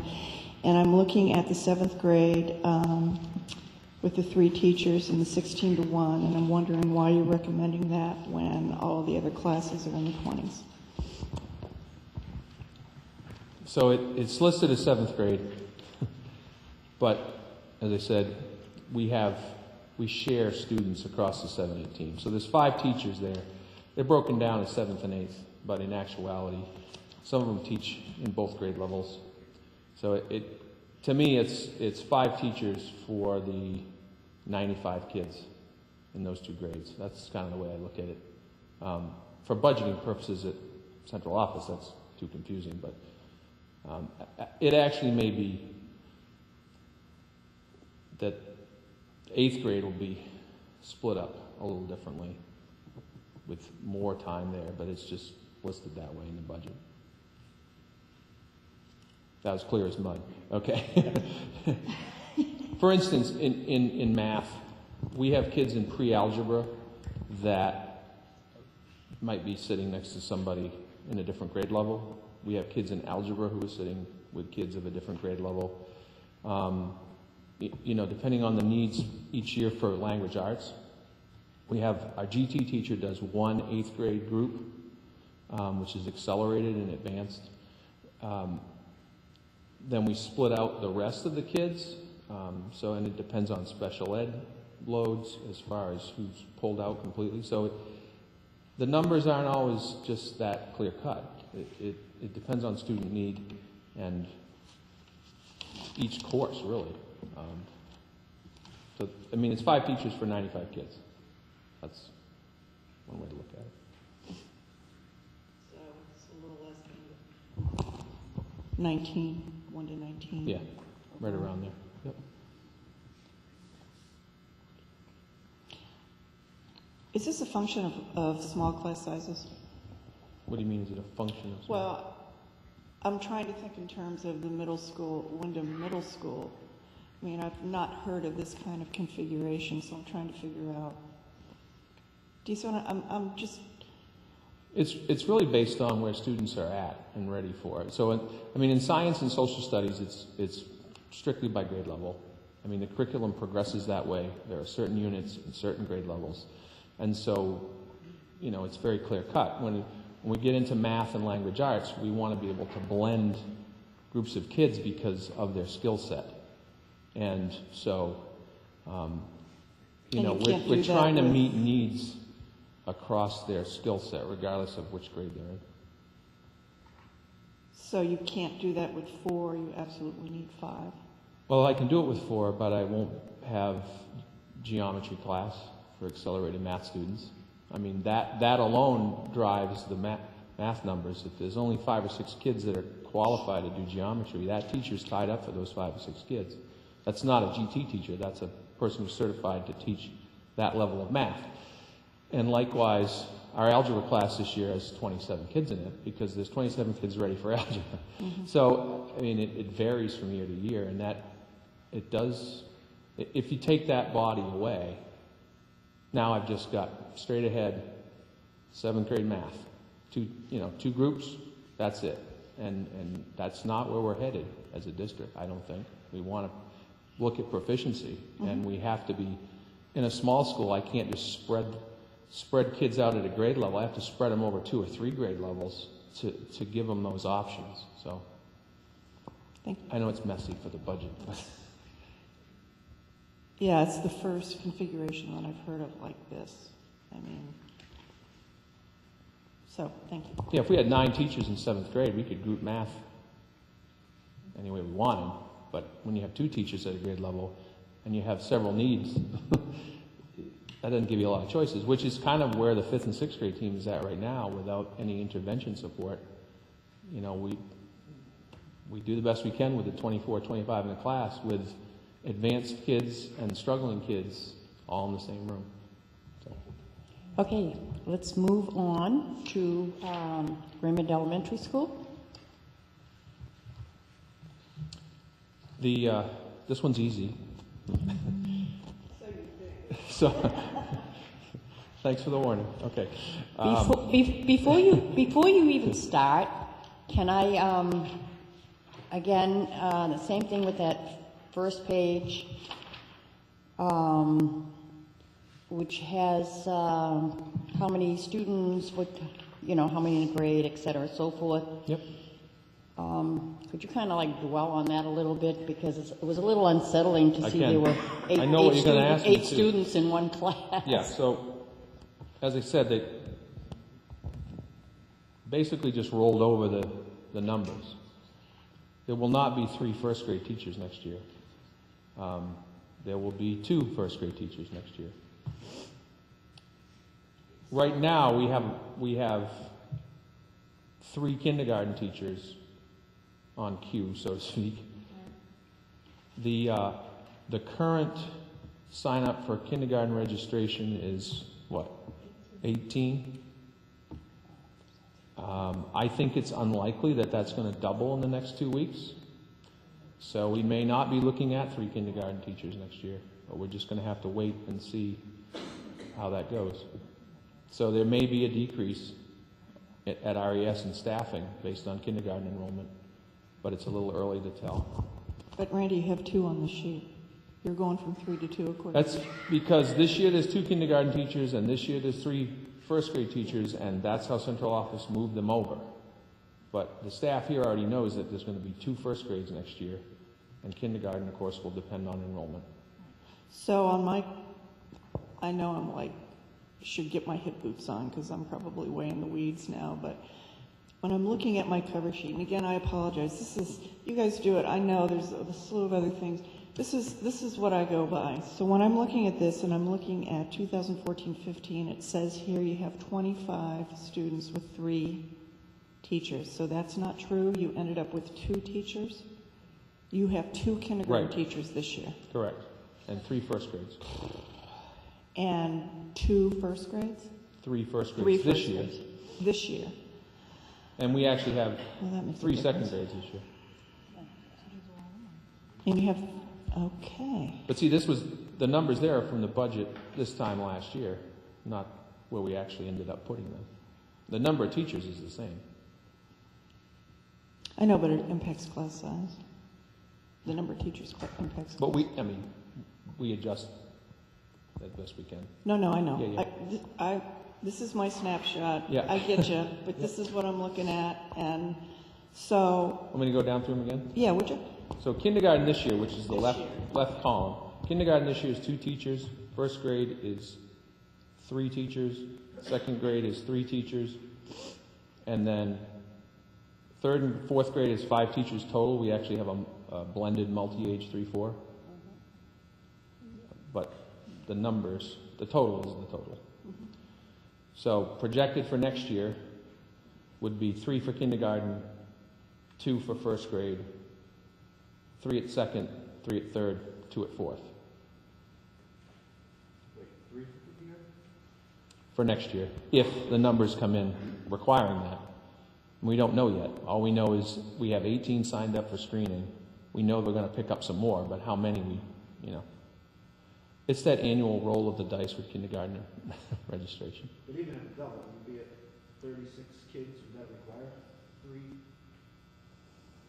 That's a judgment call, I guess, as to where the cutoff, where we feel comfortable with the cutoff. Well, of according to kindergarten. policy, it's 18. Right. So that would be 36. If we go over 36, I would recommend 3. For under 36, I would recommend 2. But, okay, I just want to make sure I have this clear. I think I just heard you say you have 3 in your budget, though. That's right. There's no reduction in staff at RES under the current budget that you received. And you think between now and the start of school, this number for kindergarten is going to double? No, I'm not saying that. Well, then why would it not be 2? I'm very confused now. We don't know what it'll be. Well, I know, but it's 18, and 18 is the max, recommended max.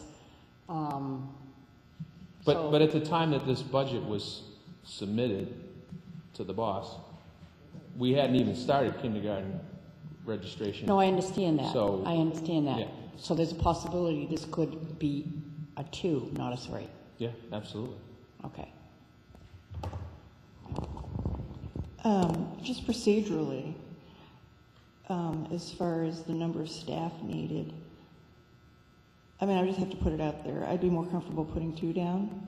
There have been occasions in the past where, and not that we like it, but we found that enrollment then has bumped up, and we've been forced, not forced, we realized that we need another staff member, and then we add one. So that's kind of where I'm going. So we really messed you up with your presentation, so I'm sorry. No, that discussion will occur, I'm sure, in a few weeks with Sandy and Kyle and I, where are we at with kindergarten and where do you want to go from here, so as far as increases at RES, the biggest one is restoration of art supplies. The art supply budget was cut coming into this year by 150%. So it went from a $2,000 art supply budget to a $500 art supply budget. That's not enough to run an art program, so we've had to charge some art supplies against the regular general budget just to keep things going. And so we really need that money back in art. And she has, our art teacher, through some fundraising and some donations and some legwork on her part, we now have a kiln, and the kiln will be set up, I believe, this summer by Facilities Department. And we no longer have to haul things across the street to put them in the kiln over there and so forth. So my expectation and her expectation is that she'll be able to do a little more 3D art with with sculpting and so forth. So we'll need more supplies for that. And then the other major increase is trying to beef up our technology equipment. So this is not laptops and iPads, it's the peripheral things that go with them, such as LCD projectors, audio speakers, document cameras, and so forth. So we're looking to be able to provide a few more resources for teachers to use those. And that's pretty much it in a nutshell. Randy, when you update the cover sheet, could you also update the request form? Yeah, Only sure. because it has the fifth Yep. grade coming over here on this, just so it's accurate. Thank you.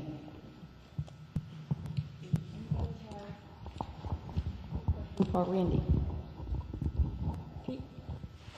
Okay, so, yeah, in addition to the $1,500 increase in the art supplies, how much do you estimate the other increase for the other items that you were just mentioning? I'm just trying to get a handle. Yep. It looks like we've got a $78,000 increase year over year with no change to staff, so I'm just trying to differentiate between the costs of raises and health insurance Right. versus your requested increases. The equipment, which is what those things would fall under the equipment line, is up $800 from current. So it was only $200 for this year, which is not much equipment. So an increase up to $1,000, which is an $800 difference. Okay, so it sounds like out of the $78,000 that we're increasing, we're looking at probably $3,000 or so in art and equipment. Rest salary increases and health insurance increases. Yeah, and you have things that are budgeted based on use this year, such as postage, cost of copiers and printers. That's up from last year's budget. And also, as I mentioned earlier, there is an error in here with part of an ed tech salary that should have been at Jordan Small Cost Center, and it's in this one. So that accounts for a little over $8,000 difference that needs to get cleaned up.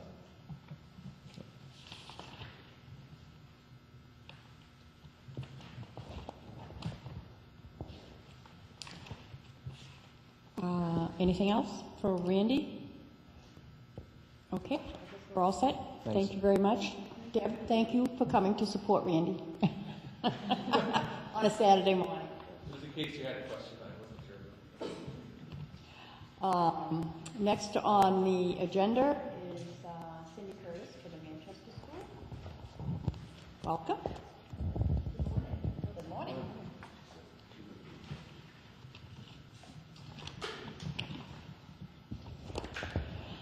I know that you're asking that we be brief, and my report will be very brief. I don't know if you were here, not to interrupt you, but I'm also asking all the cost center presenters, when you go through yours, if you have increases, if you could give as much detail on that as you could as to the benefits and the ramifications of getting it or not receiving that in the budget. And if on the our front pages, our cover sheets, if there are if there is information that is incorrect, that you please let us know what the correct information is. Okay. Thank you. Good. I only have 3 requests this year, and they're all requests for restoring things to the budget that were cut from last year. And as we worked through this present year, we found it didn't work well for the students. So the first one sounds very similar to Randy's. It's $500 in art supplies. We again, in cutting that amount last year, we were not able to sustain the art program, and so we had to, if you want to call it that, borrow money from other lines to get the supplies that we really needed to carry out the art program that has been so well established for many years. The biggest request that I have is to replace the noon monitor that we cut last year. We have 3 lunches at Manchester School with approximately 134 students in each lunch. And that's a lot of students to manage. What we have at the present time is one, if you want to call it full-time noon aide, it's 2 hours a day, 10 hours a week, who is consistent in that lunchroom. And there are many, many needs that happen in the lunchroom. I don't know if any of you have ever visited a busy lunchroom, but it's very busy. I guess what I would say is what we tried to do this past year is construct a schedule that would provide another person to support our consistent person in that lunchroom, and that, for a variety of reasons, does not really work well. Manchester, being a small school, has many itinerants that are in and out. They have responsibilities in other schools. They have travel. Besides my assistant and I, Danielle, and I tried to support in there, and we don't mind doing that, but at the elementary level, we have recess at the same time as lunch. And if there are disciplinary issues or other kinds of issues, that is the time they crop up. So it's been kind of a pull and tug there in the lunchroom, and we really need two consistent people who know the students. They are expected to monitor students entering and leaving the cafeteria, supervision of all students in the lunch line, eating at the tables, clean up and line up to leave, monitoring of the salad bar, dispensing of water, bathroom sign out, answering the cafeteria phone, and tending to individual student needs. And when you consider safety, we have a number of students, like every school does, who have some very serious health needs that have to be attended when they have to be attended. And of course we have a school nurse, but she is not in the cafeteria, so there's some working together that's required there. And the other thing that we've given a great deal of thought to, just because of things that have happened in the past few years and this year, are the safety procedures that we've worked on so hard throughout this district. If there should be a lockdown, a lockout, or an evacuation, there's really only one consistent person in there that knows the procedures, the safety procedures, where the children go, how to account for them, and so forth. So I really, really need, and the students really need, another consistent person, which amounts to 10 hours a week in that cafeteria. And the other thing that was greatly missed this year, and I think it's a function of the proficiency-based, student-centered learning, is last year we cut the homework club. These were things that were cut because we had to cut a certain amount, and you have to make a choice. And so we cut our homework club, which met 2 nights a week, and helped address many things, such as students not completing homework or not meeting a standard, or just needing the support because their parents are working after school. And we would like to restore that to the budget also. As we proceed forward, you know that we're targeting student needs in a more lasered way every day with the things that we're learning and the interventions that we're providing for students. So we would only ask $336.18 to go along with money that had already sort of been carried in the budget to restore the 2 people that ran that homework club. So those are my 3 requests, and I'd be glad to answer any questions. As far, whoops, sorry, go ahead. Going to the infamous white page. Okay. Nobody likes this page. Nobody likes this page, but I love this page because I can tell. This is how I make a lot of my decisions. I mean, this is a snap. I mean, just to be honest, I understand it's really difficult to make it accurate, but it's really important for me for it to be accurate because this is my snapshot of your staff, which then transfers over to costs, etc. That being said, let's talk noon aid for just one quick second. Okay. And help me here. You're increasing by 1, but I see a reduction. I do not have the answer to that question. Okay, then. It should be 2. And again, they only work 10 hours a week. This is a confusing thing. So if you had 2 full-time aides, you would only be paying 20 hours. They combine... No, I get it. I'm just trying to figure out how that is 20 hours, 20 is how many fifths? how many Can fifths? you do it that way? I don't even know. 1/5? Is 0.5 right then? I think it's right. What the question I can't answer is why it says 1 point what for this year, because we've only had one person in there. So it's just a matter of how it's being reported out. One's maybe in hours and one's in position. Right. The hard thing with, at least the hard thing I find with Manchester sheet is all the positions are combined, like when it tells you how many ed techs. We have some ed techs that work 23 hours a week. We have some that work 29. And so they put them all together and you come out with maybe 2.5 or something. Yeah, no, I see what you're saying, but when I look at this, I look at this as positions. Mm-hmm. So that's where I got a little It is confusing. Lost. It really is. not surprising. And I Yeah. kind of look at what I can tell you about this sheet is, there is nothing changing on my staff, other than if you decide to add that noon aid for 10 hours a week. The only other changes that occur are really out of my control. They happen to do with shifting of itinerants because we may have students coming up with various needs, APE, phys ed, all those kinds of things, and they just kind of happen between buildings. Okay, I have one request. Well, actually, it's probably the same request we got to everybody. If you could go over this Update it. and update it, please, and I'm sure, I guess, seeing as Carol's sitting behind me, I'm going to give them the same information. So I don't say it again.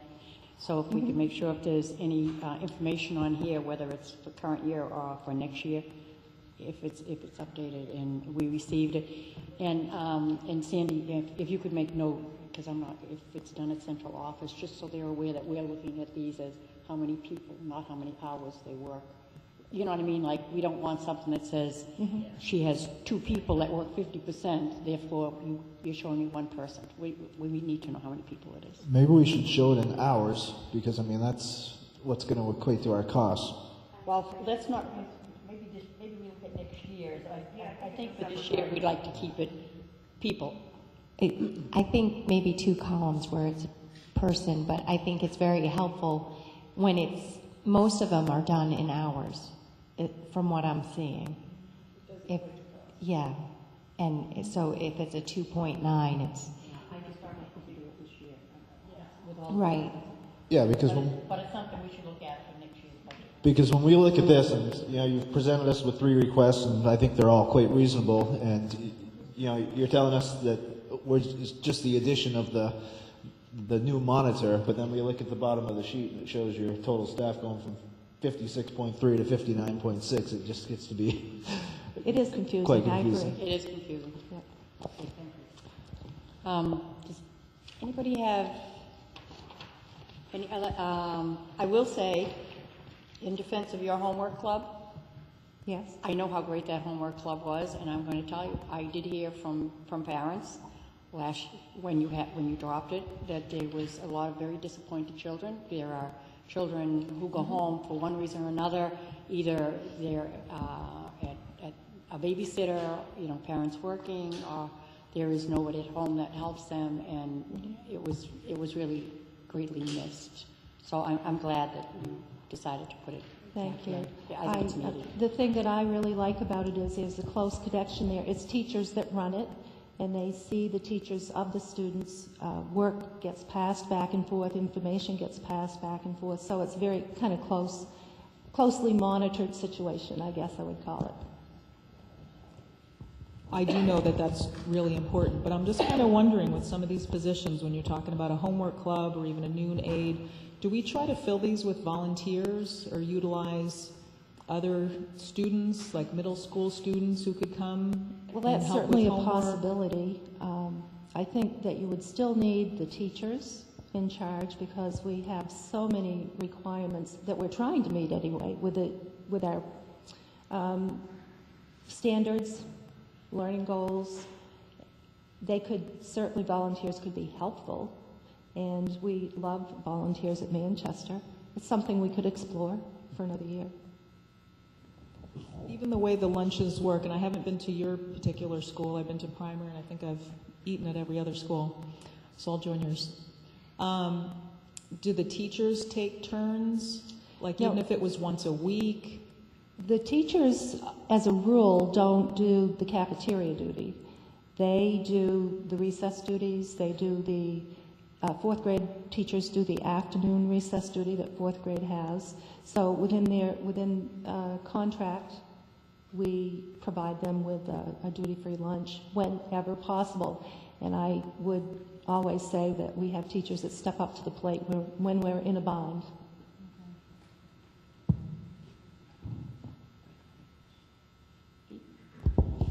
Okay, Cindy.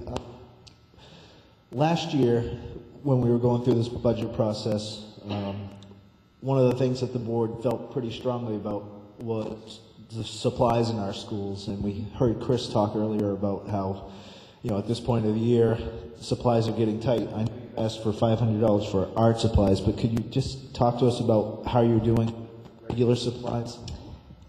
We have a very industrious crew. We use roofs, recyclables. We have some community groups within the community that donate supplies to us. In the 10 years that I've been at Wyndham, other than maybe last year, I don't have those figures right in front of me, have consistently cut supplies. I think you're aware of that because we don't have that many lines we're in control of anyway.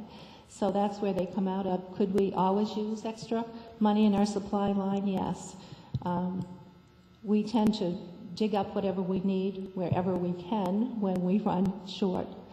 So, that's a great question for every school because we can use any extra support that we can get. Do you have the pink with you? The pink sheets? I do. No? Yes? Somewhere here. Only because I don't want to. Pink, I don't Okay. have a pink sheet. Well, I'll just talk to you then. Okay. It's program 1100 on page, for the rest of you who have pink, 61 to 79. And this is a line and that seems to be consistent across all the cost centers. And I don't know what this means. Temporary employee salary? What is that? Well, I heard Randy talking about that. That's the substitute line, right? Am I right? Correct, Sandy? It's the new line for subs? Right. That isn't a line that I budget. Well, wait a minute. When I go down and I look at temporary employee Social Security, we don't pay that to subs. I know when I had seen this in the book, when I Dawn, I said, what the heck is a temporary employee? And he said, that's how the new system recognizes subs. That's all I But know. look down. I know, but I don't. What do we pay social? Could you find out? We don't pay subs Social Security or any of that I didn't jazz. think so, but maybe. But there's a line item in here for a sum. I mean, it's not huge, but nevertheless. So that's why I'm thinking that we do pay Social Security. It's an employee. We don't give benefits. Okay, so it's not a per diem. I'm thinking in terms of they get $75 and that's the shebang. But they get benefits as well? No, but they have to pay out. All right, I'm with you now. No.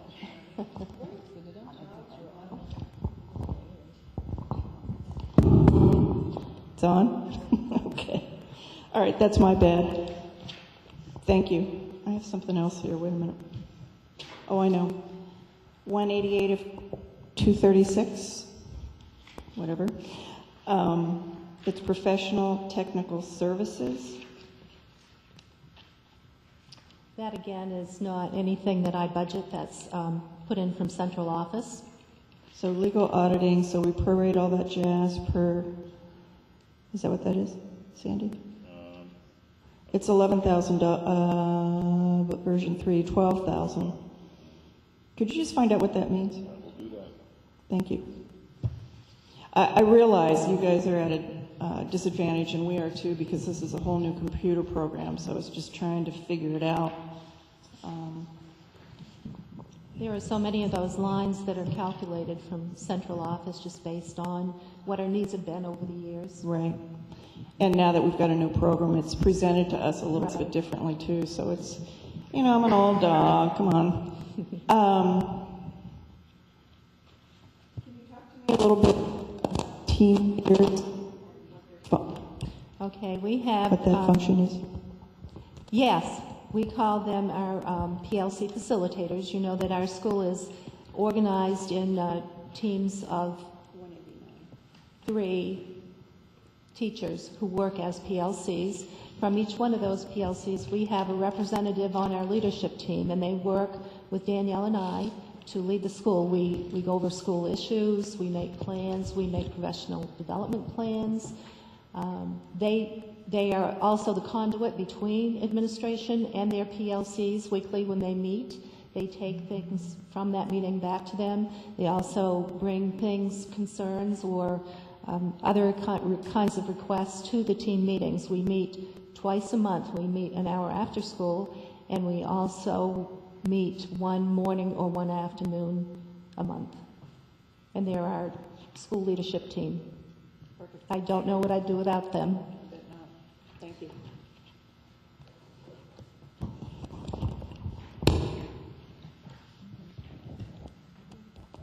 Does anybody else have anything?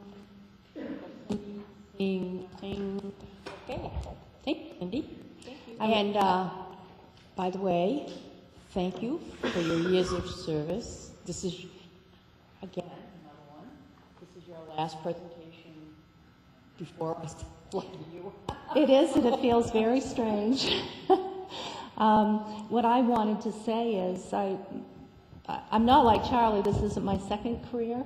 It has been my career, so it's 32 plus years, with 10 of them in Wyndham. And I count myself to be very blessed to have been in RSU14. I see them as a forward-thinking, child-centered organization, and I just can't say enough about the staff development I've received, but the chance to work in a system that, I guess there were a couple things that occurred to me as I was reminiscing. The revolutionary learning term that came along in our last strategic plan and how it has evolved into proficiency-based, student-centered learning. And with that, I say that it's a great system, K-12, but I work with Manchester, and I am so proud of my school. We have a hard-working staff that has jumped right on board with all those new initiatives, and we've had the chance to implement Jump Rope this year, and because of that, I think there'll be improvements to that system as we step forward. And I've had the opportunity to attend some performances of Wyndham students that have come through Manchester School in just the last few days. One of them being Dancing with the Staff, where Sandy performed. She did a great job, Sandy. And I see those little 4th and 5th graders at Wyndham High School doing all the wonderful things that they do, and it just brings a sense of pride for the whole system, but for what we did at Manchester and how hard we worked and how proud we are of every one of them. So I want to thank all of you. You've been a supportive board all these years and done some wonderful things in the times of money constraints. At Manchester School, we have one-on-one computing. How many other 4th and 5th graders in the state have that? So we are truly blessed, and I know that I'm leaving Manchester in great hands when the school year ends. Thank you so much. Thank you. Okay, moving on. Last but not least is Dr. Kyle from the Wyndham Primary School. And I'm sure you've been here, I don't have to repeat all my stuff again, right? I guess not. Good morning.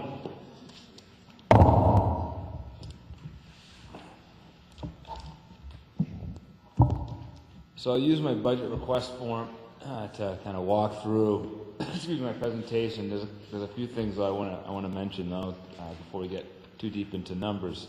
One is thank you for allowing us to have a workshop day yesterday. It is one of the few opportunities when we as a staff get not minutes here and there, but hours to actually really work together as a staff. And we had a great day yesterday. It got kicked off by Sandy coming down and speaking about proficiency-based education and the vision for our district, as well as how it connects to primary school and teaching and learning in general. We spent most of the day looking at the district's vision statement and taking it apart and really honing down on what does it mean for Wyndham Primary School, because the way it's going to look at Wyndham Primary School is going to look different than, say, at the high school. So it was a very valuable day for us, and I was really pleased with how hard staff worked. There's a lot of I would say tired heads at the end of the day because of all the thinking and talking and listening that had gone into the day. So thank you for that. The other exciting news that I have for you, or actually a couple of things. One is that not right now, about in an hour, we've got a team from Wyndham Primary for Odyssey of the Mind competing at the state level. So they presented on Thursday for our students, and it's pretty exciting to have a team from primary at the state level. And I wish I could be there. However, but for me to get to Sanford in time, I'm not quite sure it's going to happen. However, I'm definitely there in my thoughts, and I'm pretty excited to find out how they did. So that, and then the last is a unique thing that has happened at primary. A student came up with a proposal to start a writing club at the primary school, an after-school club. That club, we kind of figured might have 10 to 15 students that might be involved. We have 85 students who have registered for it. So we're scrambling. We've got some teachers who have volunteered their time to help. It's a once-a-week club. We've got the parent of the student who has been helping with that, trying to figure out what we're going to do. We met last week with approximately 60 kids. Very excited writers. So I think it also shows that our students, first, they want to be better writers, and that's something that they're enjoying. So I think that want to think about that as we plan for our writing instruction and learning that goes along with it in the future. The other thing that shows is the amount of support that we're getting here in regards to not just the parent, and we're looking for more parent volunteers, but the teacher support that's coming along with that, as well as we've got high school students involved that will be starting next week. So, and on that vein of high school students and volunteerism, we have the teen trendsetters that you may or not be aware of, that involves first graders and helping them become better readers, and they get matched up with a high school student that's been trained in how to help that first grader. We also have a mentor-mentee program at the high school this year. It is meant to help students that are at risk to have a better connection to another person and to school itself through that. That's new. There's approximately 10 mentors, and we look to expand that next year. Pretty excited about that as well. So we're trying to use those resources that we have around us, like the high school and our community volunteers, to do stuff. Looking at the actual budget request piece, in the first part, there's about school goals. I want to just share with you that we, as a focus school, have worked really hard. Staff has worked really hard, as well as our leadership, to meet the requirements for that. There's quite a few requirements we have to meet, along with being deemed a focus school. And that work has been challenging at times. However, in my opinion, it's always helped move our school forward. And not that there's a lot of resources that go along with that. The plan does help us focus our energies on what we need to improve upon as a school, and how we can use the state as a support. The state has, on several occasions throughout the last 2 years, held workshops and trainings that we can either attend because we're deemed a focus school, either for no cost or little cost. So, for example, we had eight teachers last summer go to math training around differentiating math instruction, and with minimal cost. And something like that would cost thousands of dollars if we were to do something at the school level for that. Next part of that first page is in regards to some of the work that's going on around how do we customize the learning for our students, how do we be a student-centered learning environment where we really look at how to make the learning personal for students but customized to what their needs are. And through some of the use of the focus school money, there was a team of teachers, and this was open to all teachers last spring. However, there's a team of 5 teachers who wanted to go further with the work of proficiency-based education. We all know it's something we're striving towards as a school district. I wanted to see if there's some teachers who really want to take a big leap and really try hard to meet those elements and principles of what proficiency-based and customizing the learning should look like.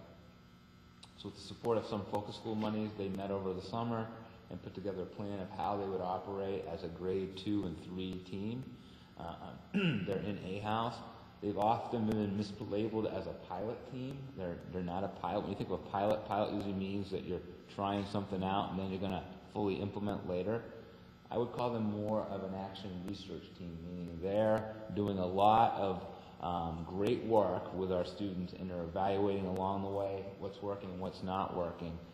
They're learning from this experience to see what would work on a grander scale for our school, and then we'll try to replicate those good practices that they're learning about. So it's a little different than a pilot. It's not that everything they're doing we're going to do at primary school. It's more about the fact that they've gotten some, not a lot of resources, but they've gotten some time built into their summertime, for example, and they've met at times after school and on weekends to help just make sure that they're doing what they can do best for kids. So I wanted to mention that piece because that's pretty exciting work, and I met with them yesterday at the last part of our workshop day, and one of the needs that they need right now is some time to kind of pause and say, all right, what have we really learned about this experience this year? Because they're working so hard and they're doing such great things with kids. They just need a moment to kind of pause and just have that opportunity. So we're working on that, and that'll be something that will certainly happen during the school year and as well this summer for them. And then moving on, just some of the things that I see happening in the near future. One is the importance of parent communication in regards to what is going on in our school. There's a lot of things that would not be familiar for parents because it wasn't necessarily the way they were educated when they went through their schooling. And so, we've been working internally with plans on how to do that. I've had some coffees where I've invited parents in to come in and talk about proficiency-based education, or specifically about the student reporting system. We've had some teachers this year that have piloted the jump rope system. We've learned a lot about what has worked and what hasn't worked with that program, and it's been quite a challenge. And I want to applaud those teachers. There's approximately 19 of them who have put a lot of effort into trying to make it work for not just for themselves, but for our families to be able to understand in a fashion that makes sense. So it's certainly more work to continue with that, and that's why I put it in that category of what we need to continue to work on. So moving on, I want to get right into the increases. For primary, there's one specific increase, and I'm going to talk about it in more detail in a moment. Stacy and I met, Stacy Webster and I met, and there are places in the probably the budget document where it looks like there's an increase, and the only increases that you would see beyond the one around the technology would be due to two things. One, Stacy shared with me that there are parts of the budget that are district pieces, but they get divided up across the schools, and those often ended up being increases. The other thing is with some of the supply lines, I put in a 2% increase to keep up with inflation. I wasn't quite certain of what inflation would be looking like, but from the past pattern of the last few years, that seemed like a good number to go with. So there's some slight increases in some of the supply lines, but nothing major. The major increase is something that I think we need to take a little historical walk on. When I came to primary school, I believe there was 1 or 2 smart boards in our school. And then through primarily fundraising by the staff and our community, We've got to a point now where we're very close to every single classroom having a smart board. Now, keep in mind, there's 42 teaching classrooms at the primary school, along with art, music, library, special education. So this would get us pretty close, and I say pretty close in the sense that the cost of smart boards is not always exact in regards to how much it will end up costing us. However, $20,000, and there are some current fundraising going on with the smart boards will allow us to. You know, the reality is that when you think about primary school, that the majority of the new technology that we've gotten has come through fundraising efforts. We've tended to get the hand-me-downs, so used equipment that's been funded through the district, either through MLTI or from the high school having new laptops themselves. So I think it's really important for you to be cognizant of that you know, certainly a core group of our teaching staff has felt compelled that this is something that was important for giving high-quality instruction in the classrooms. The other piece is this, is that it's great that we are at a point where we can be one-to-one with even used devices. And however, the one part of the smart boards that's really important, I think, to keep in mind is that you know, we're trying to get our students career and college ready, and we know how important collaboration and problem solving are. And we've done a lot of work with math this year around this thing called number talks, and it really does promote kids being problem solvers and thinking about their thinking. And there's interaction involved with that, and often the smart board is used with that as an example. However, the smart board allows for a lot more use of technology for collaboration and problem solving. The laptop can do that as well. However, it's a little more, I would say, natural when you've got a smart board where kids are working with each other or they're seeing a presentation of their peers. The way the smart board works, it's interactive in itself, and more than one student can be involved in that at a time. So we want to be able to get our students ready for college and career by having those opportunities to problem solve and be collaborative. And this will allow us to do that in another way. There is no significant decreases in lines.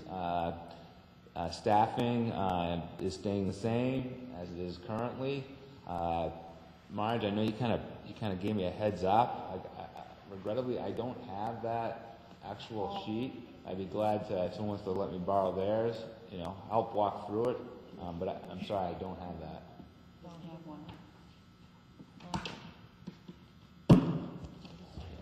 So then as far as the numbers that we're showing,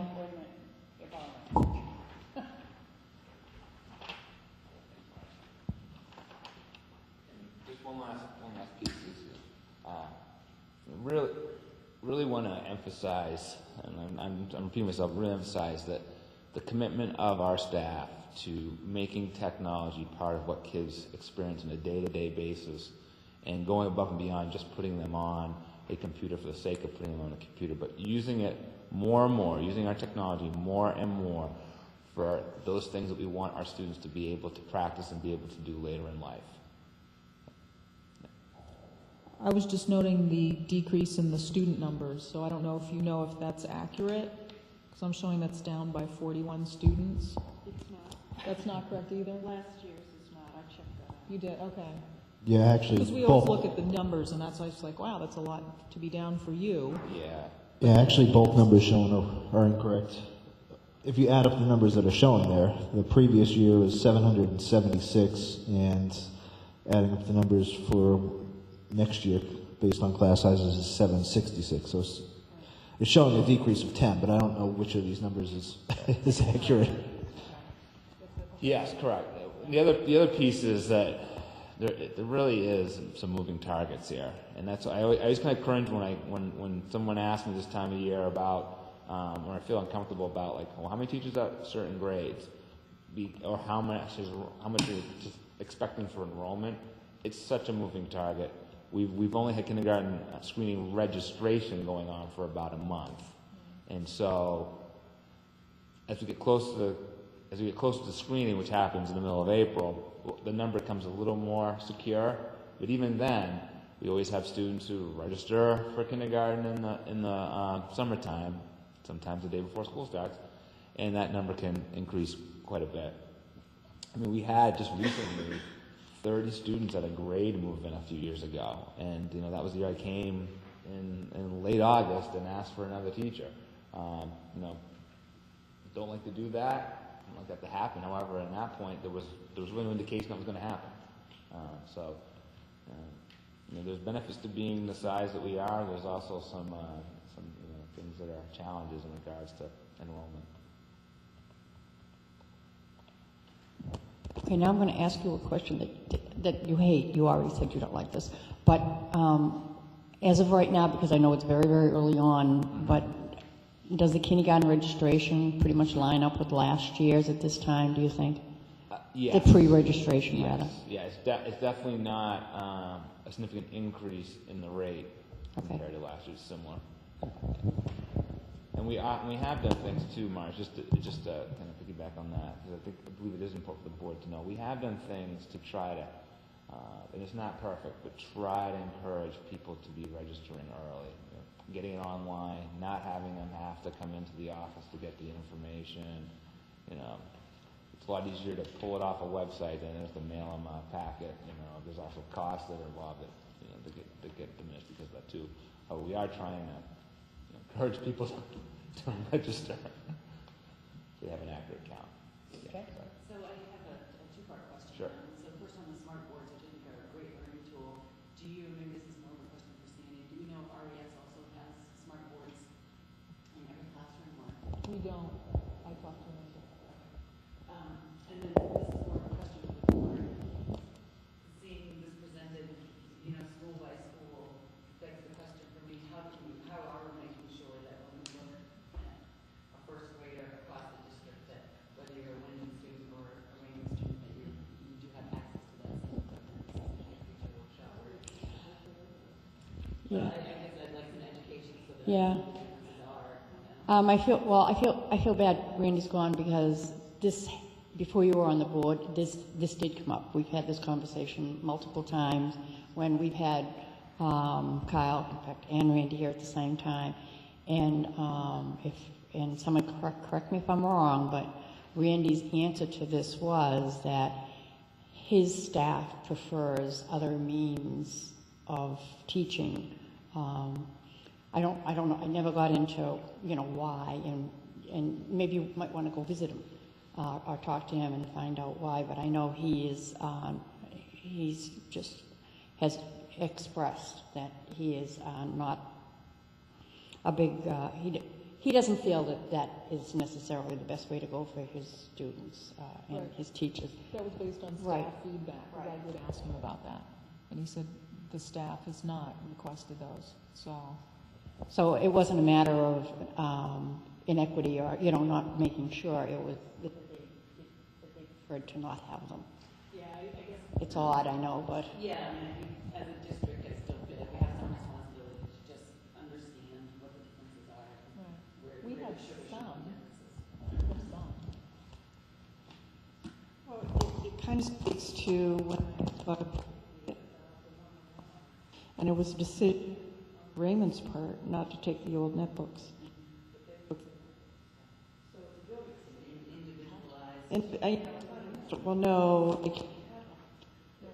And I can't remember actually the smart board discussion, to be honest. You remember that? Okay. But they chose not to take them. It wasn't that they weren't offered or had the same access. I see that maybe we can learn from the work that the primary school is. Sure. Yeah. Because I think it's got to start somewhere, but if it's good work, if it's important work, then maybe we need to consider spreading that work throughout the district. Pete? Yes, thank you. A couple of questions here. I'm noticing that there is a professional salary pre-K, an additional $17,000. Is that one of those falls under What's that? Okay, Isn't that the summer I'm on the program? pink sheet, page 55 of 79. Well, I don't have the pink sheet, however, what's the description? So professional salary pre-K, going from $1,600 last year to $18,600 proposed budget.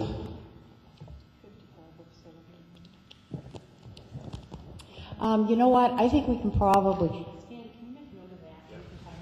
from Christine, because there's also pre-K supplies, and we know you don't have pre-K in your Right, that's what I was school. wondering, if there's Explain something. pre-K supplies. Oh, okay.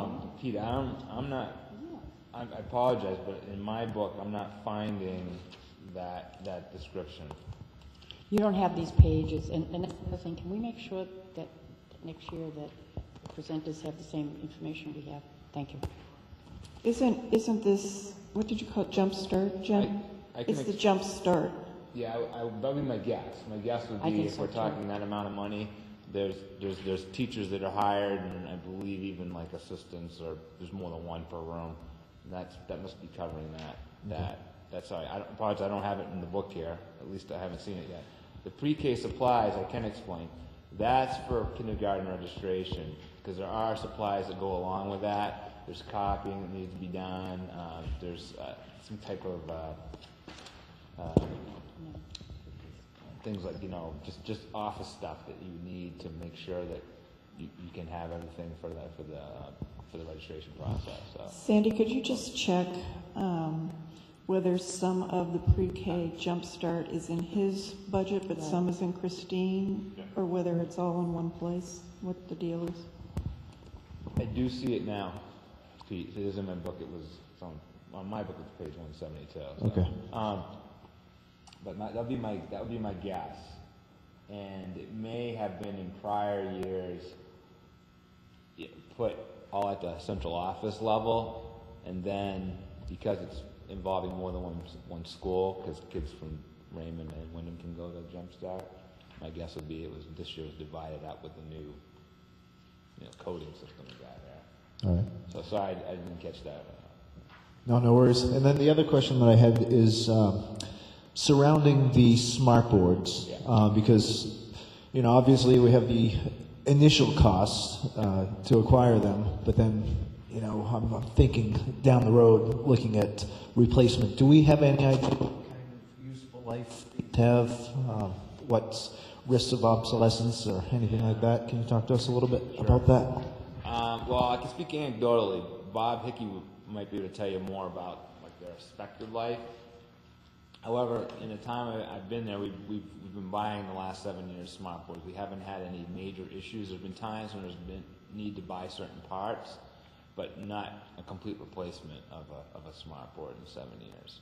So we have ones that are that old. We also actually, because we've been creative, we've bought at least one of them aware, and maybe two, smart boards where they've been damaged, and we bought them at a lower cost, and we're able to get them up and running as another way to get more smart boards in more classrooms without having the expense. The other piece is there is a wiring piece that does take up costs, and I've talked with Bill Hansen about that, and he and I have communicated, and he feels comfortable that we can figure out how to make that happen as well.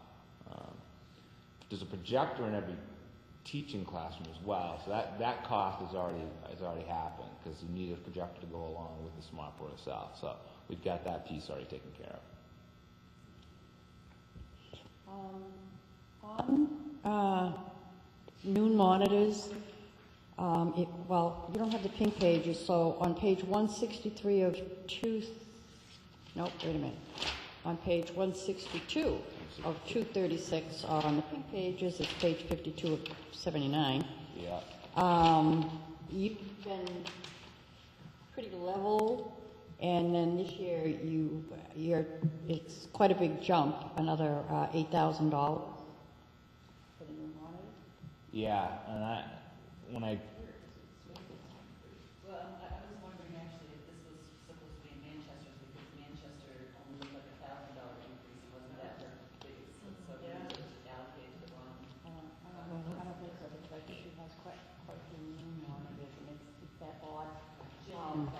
because off the top of your head, would you know exactly, not hours, or what they equate to? Physical people, noon aid people that you have? It's tricky because they all work different hours. I mean, it's really, But you use, I think yours might be a little different, because I think you use your noon aides possibly a little differently than the Manchester. The Manchester uses them just 2 hours a day in the cafeteria.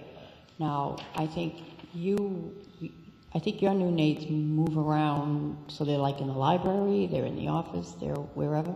there's four that work more hours than most of them. You're correct. We describe most of them as work either breakfast and then the lunch recess block, or just the lunch recess block.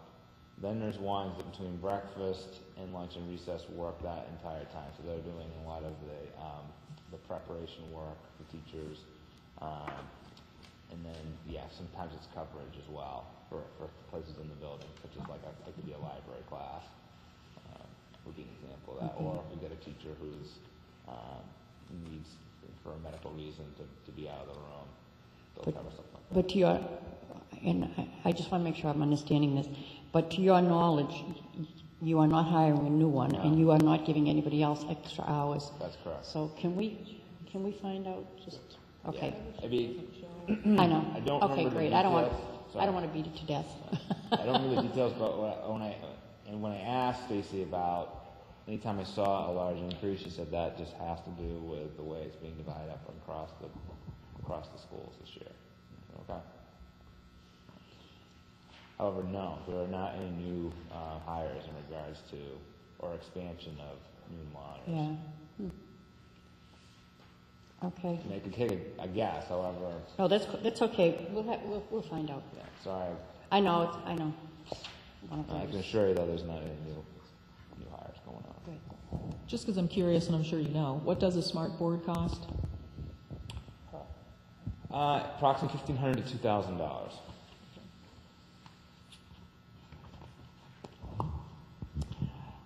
Hi, could you talk a little about the house leader stipends and what that looks like?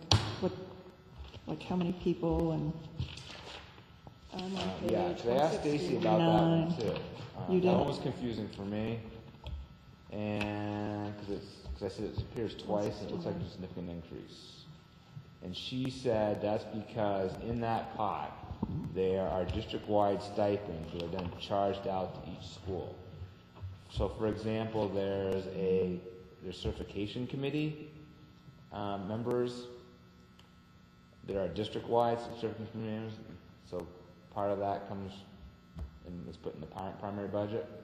The district-wide music coordinator, district-wide supervision and evaluation members, district-wide support team, which I'm not sure what that is.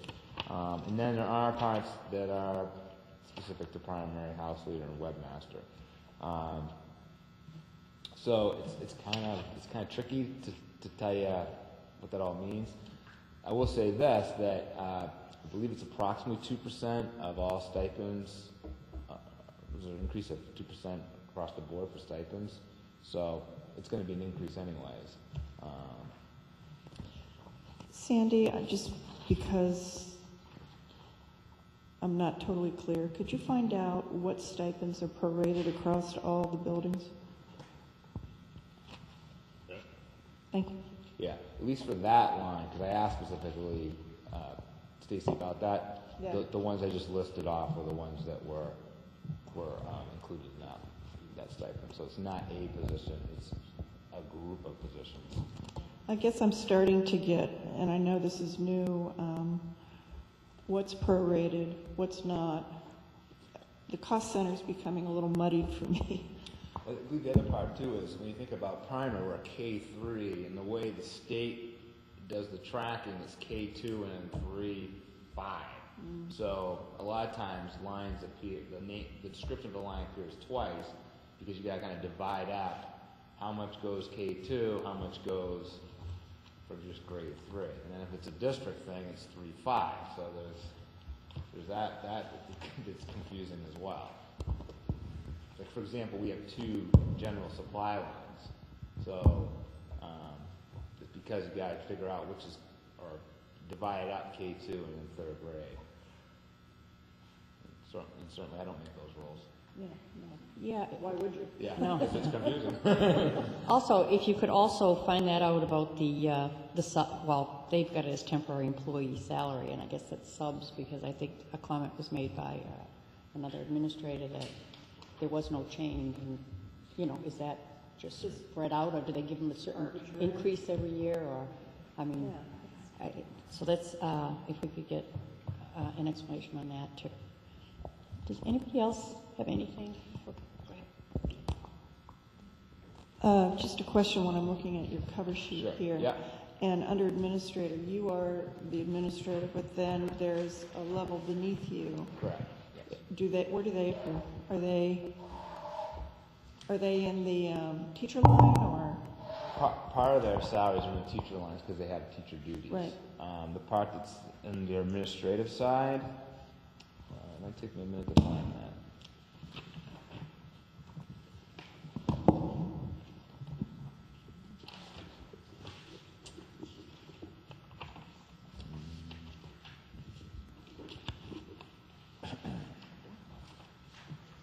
Well, actually, it does appear in, it's page 163 on mine.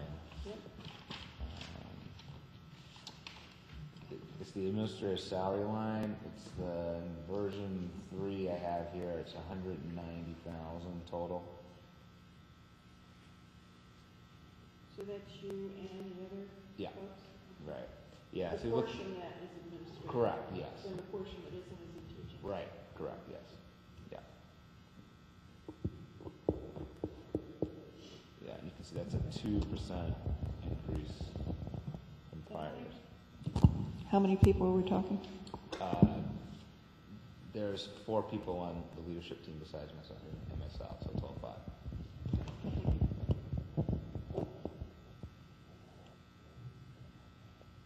Does anybody else have anything for Kyle? Okay. Nothing. Thank you. Thank you again. Put another plug for that primary team. Go team today at Honestly the Mind. Yeah. You'll have to let us know how they make out. Absolutely, yeah. It'll be good news. So- So Marge, I'm going to give this back to you. Great, thank you. Thanks again for the support. Yes, it's a great day. Lots of hard work by our staff. Excellent. Okay, that is the end of our cost center presentation. I will now open it up for public comment. If our one public member would like to come, I'd say come to the podium, but our microphone is over here. I'm sorry. Oh, you know what, maybe you can just... For the TV land. It's for TV land. Give him the mic. Yeah, I know. Marshall Bullock, Raymond. 2 questions. The document that you're reviewing now, is that what's known as version 3 on the website budget? Okay, that's version 3. Will you be doing presentations on the capital budget, transportation, maintenance areas? That was already done. Thank you.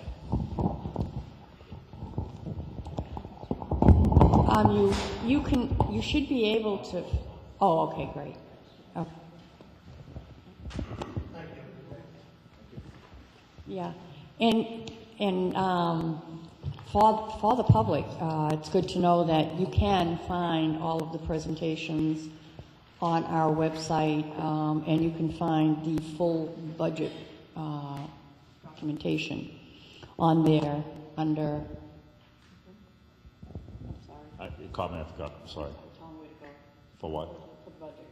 It's on our website, and it's under, I believe, the superintendent's section called financial. I know there's a word financial, and that's where the budget is. I can't quite precisely tell you exactly where that is on the website, but I think it's under the superintendent's board column.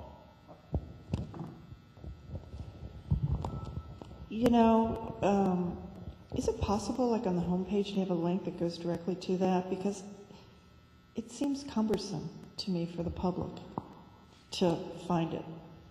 I mean, I would not have gone to the superintendent's page, to be quite honest. Yeah, let me, I know I, it's up on plan. I just can't visually come up and say exactly. what it Okay. is. But I think it's really accessible, if I'm not mistaken. If it's not, then we'll make it more accessible. okay, this might help then. Correct, the way he explained it is how you get to it. It, The superintendent, and underneath it is financials, and the top right up is everything down on the page. Called budget info. It says new to people. it says no.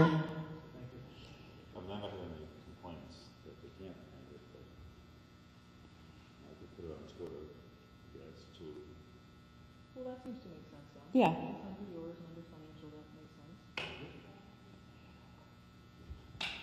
Okay. We are fine then.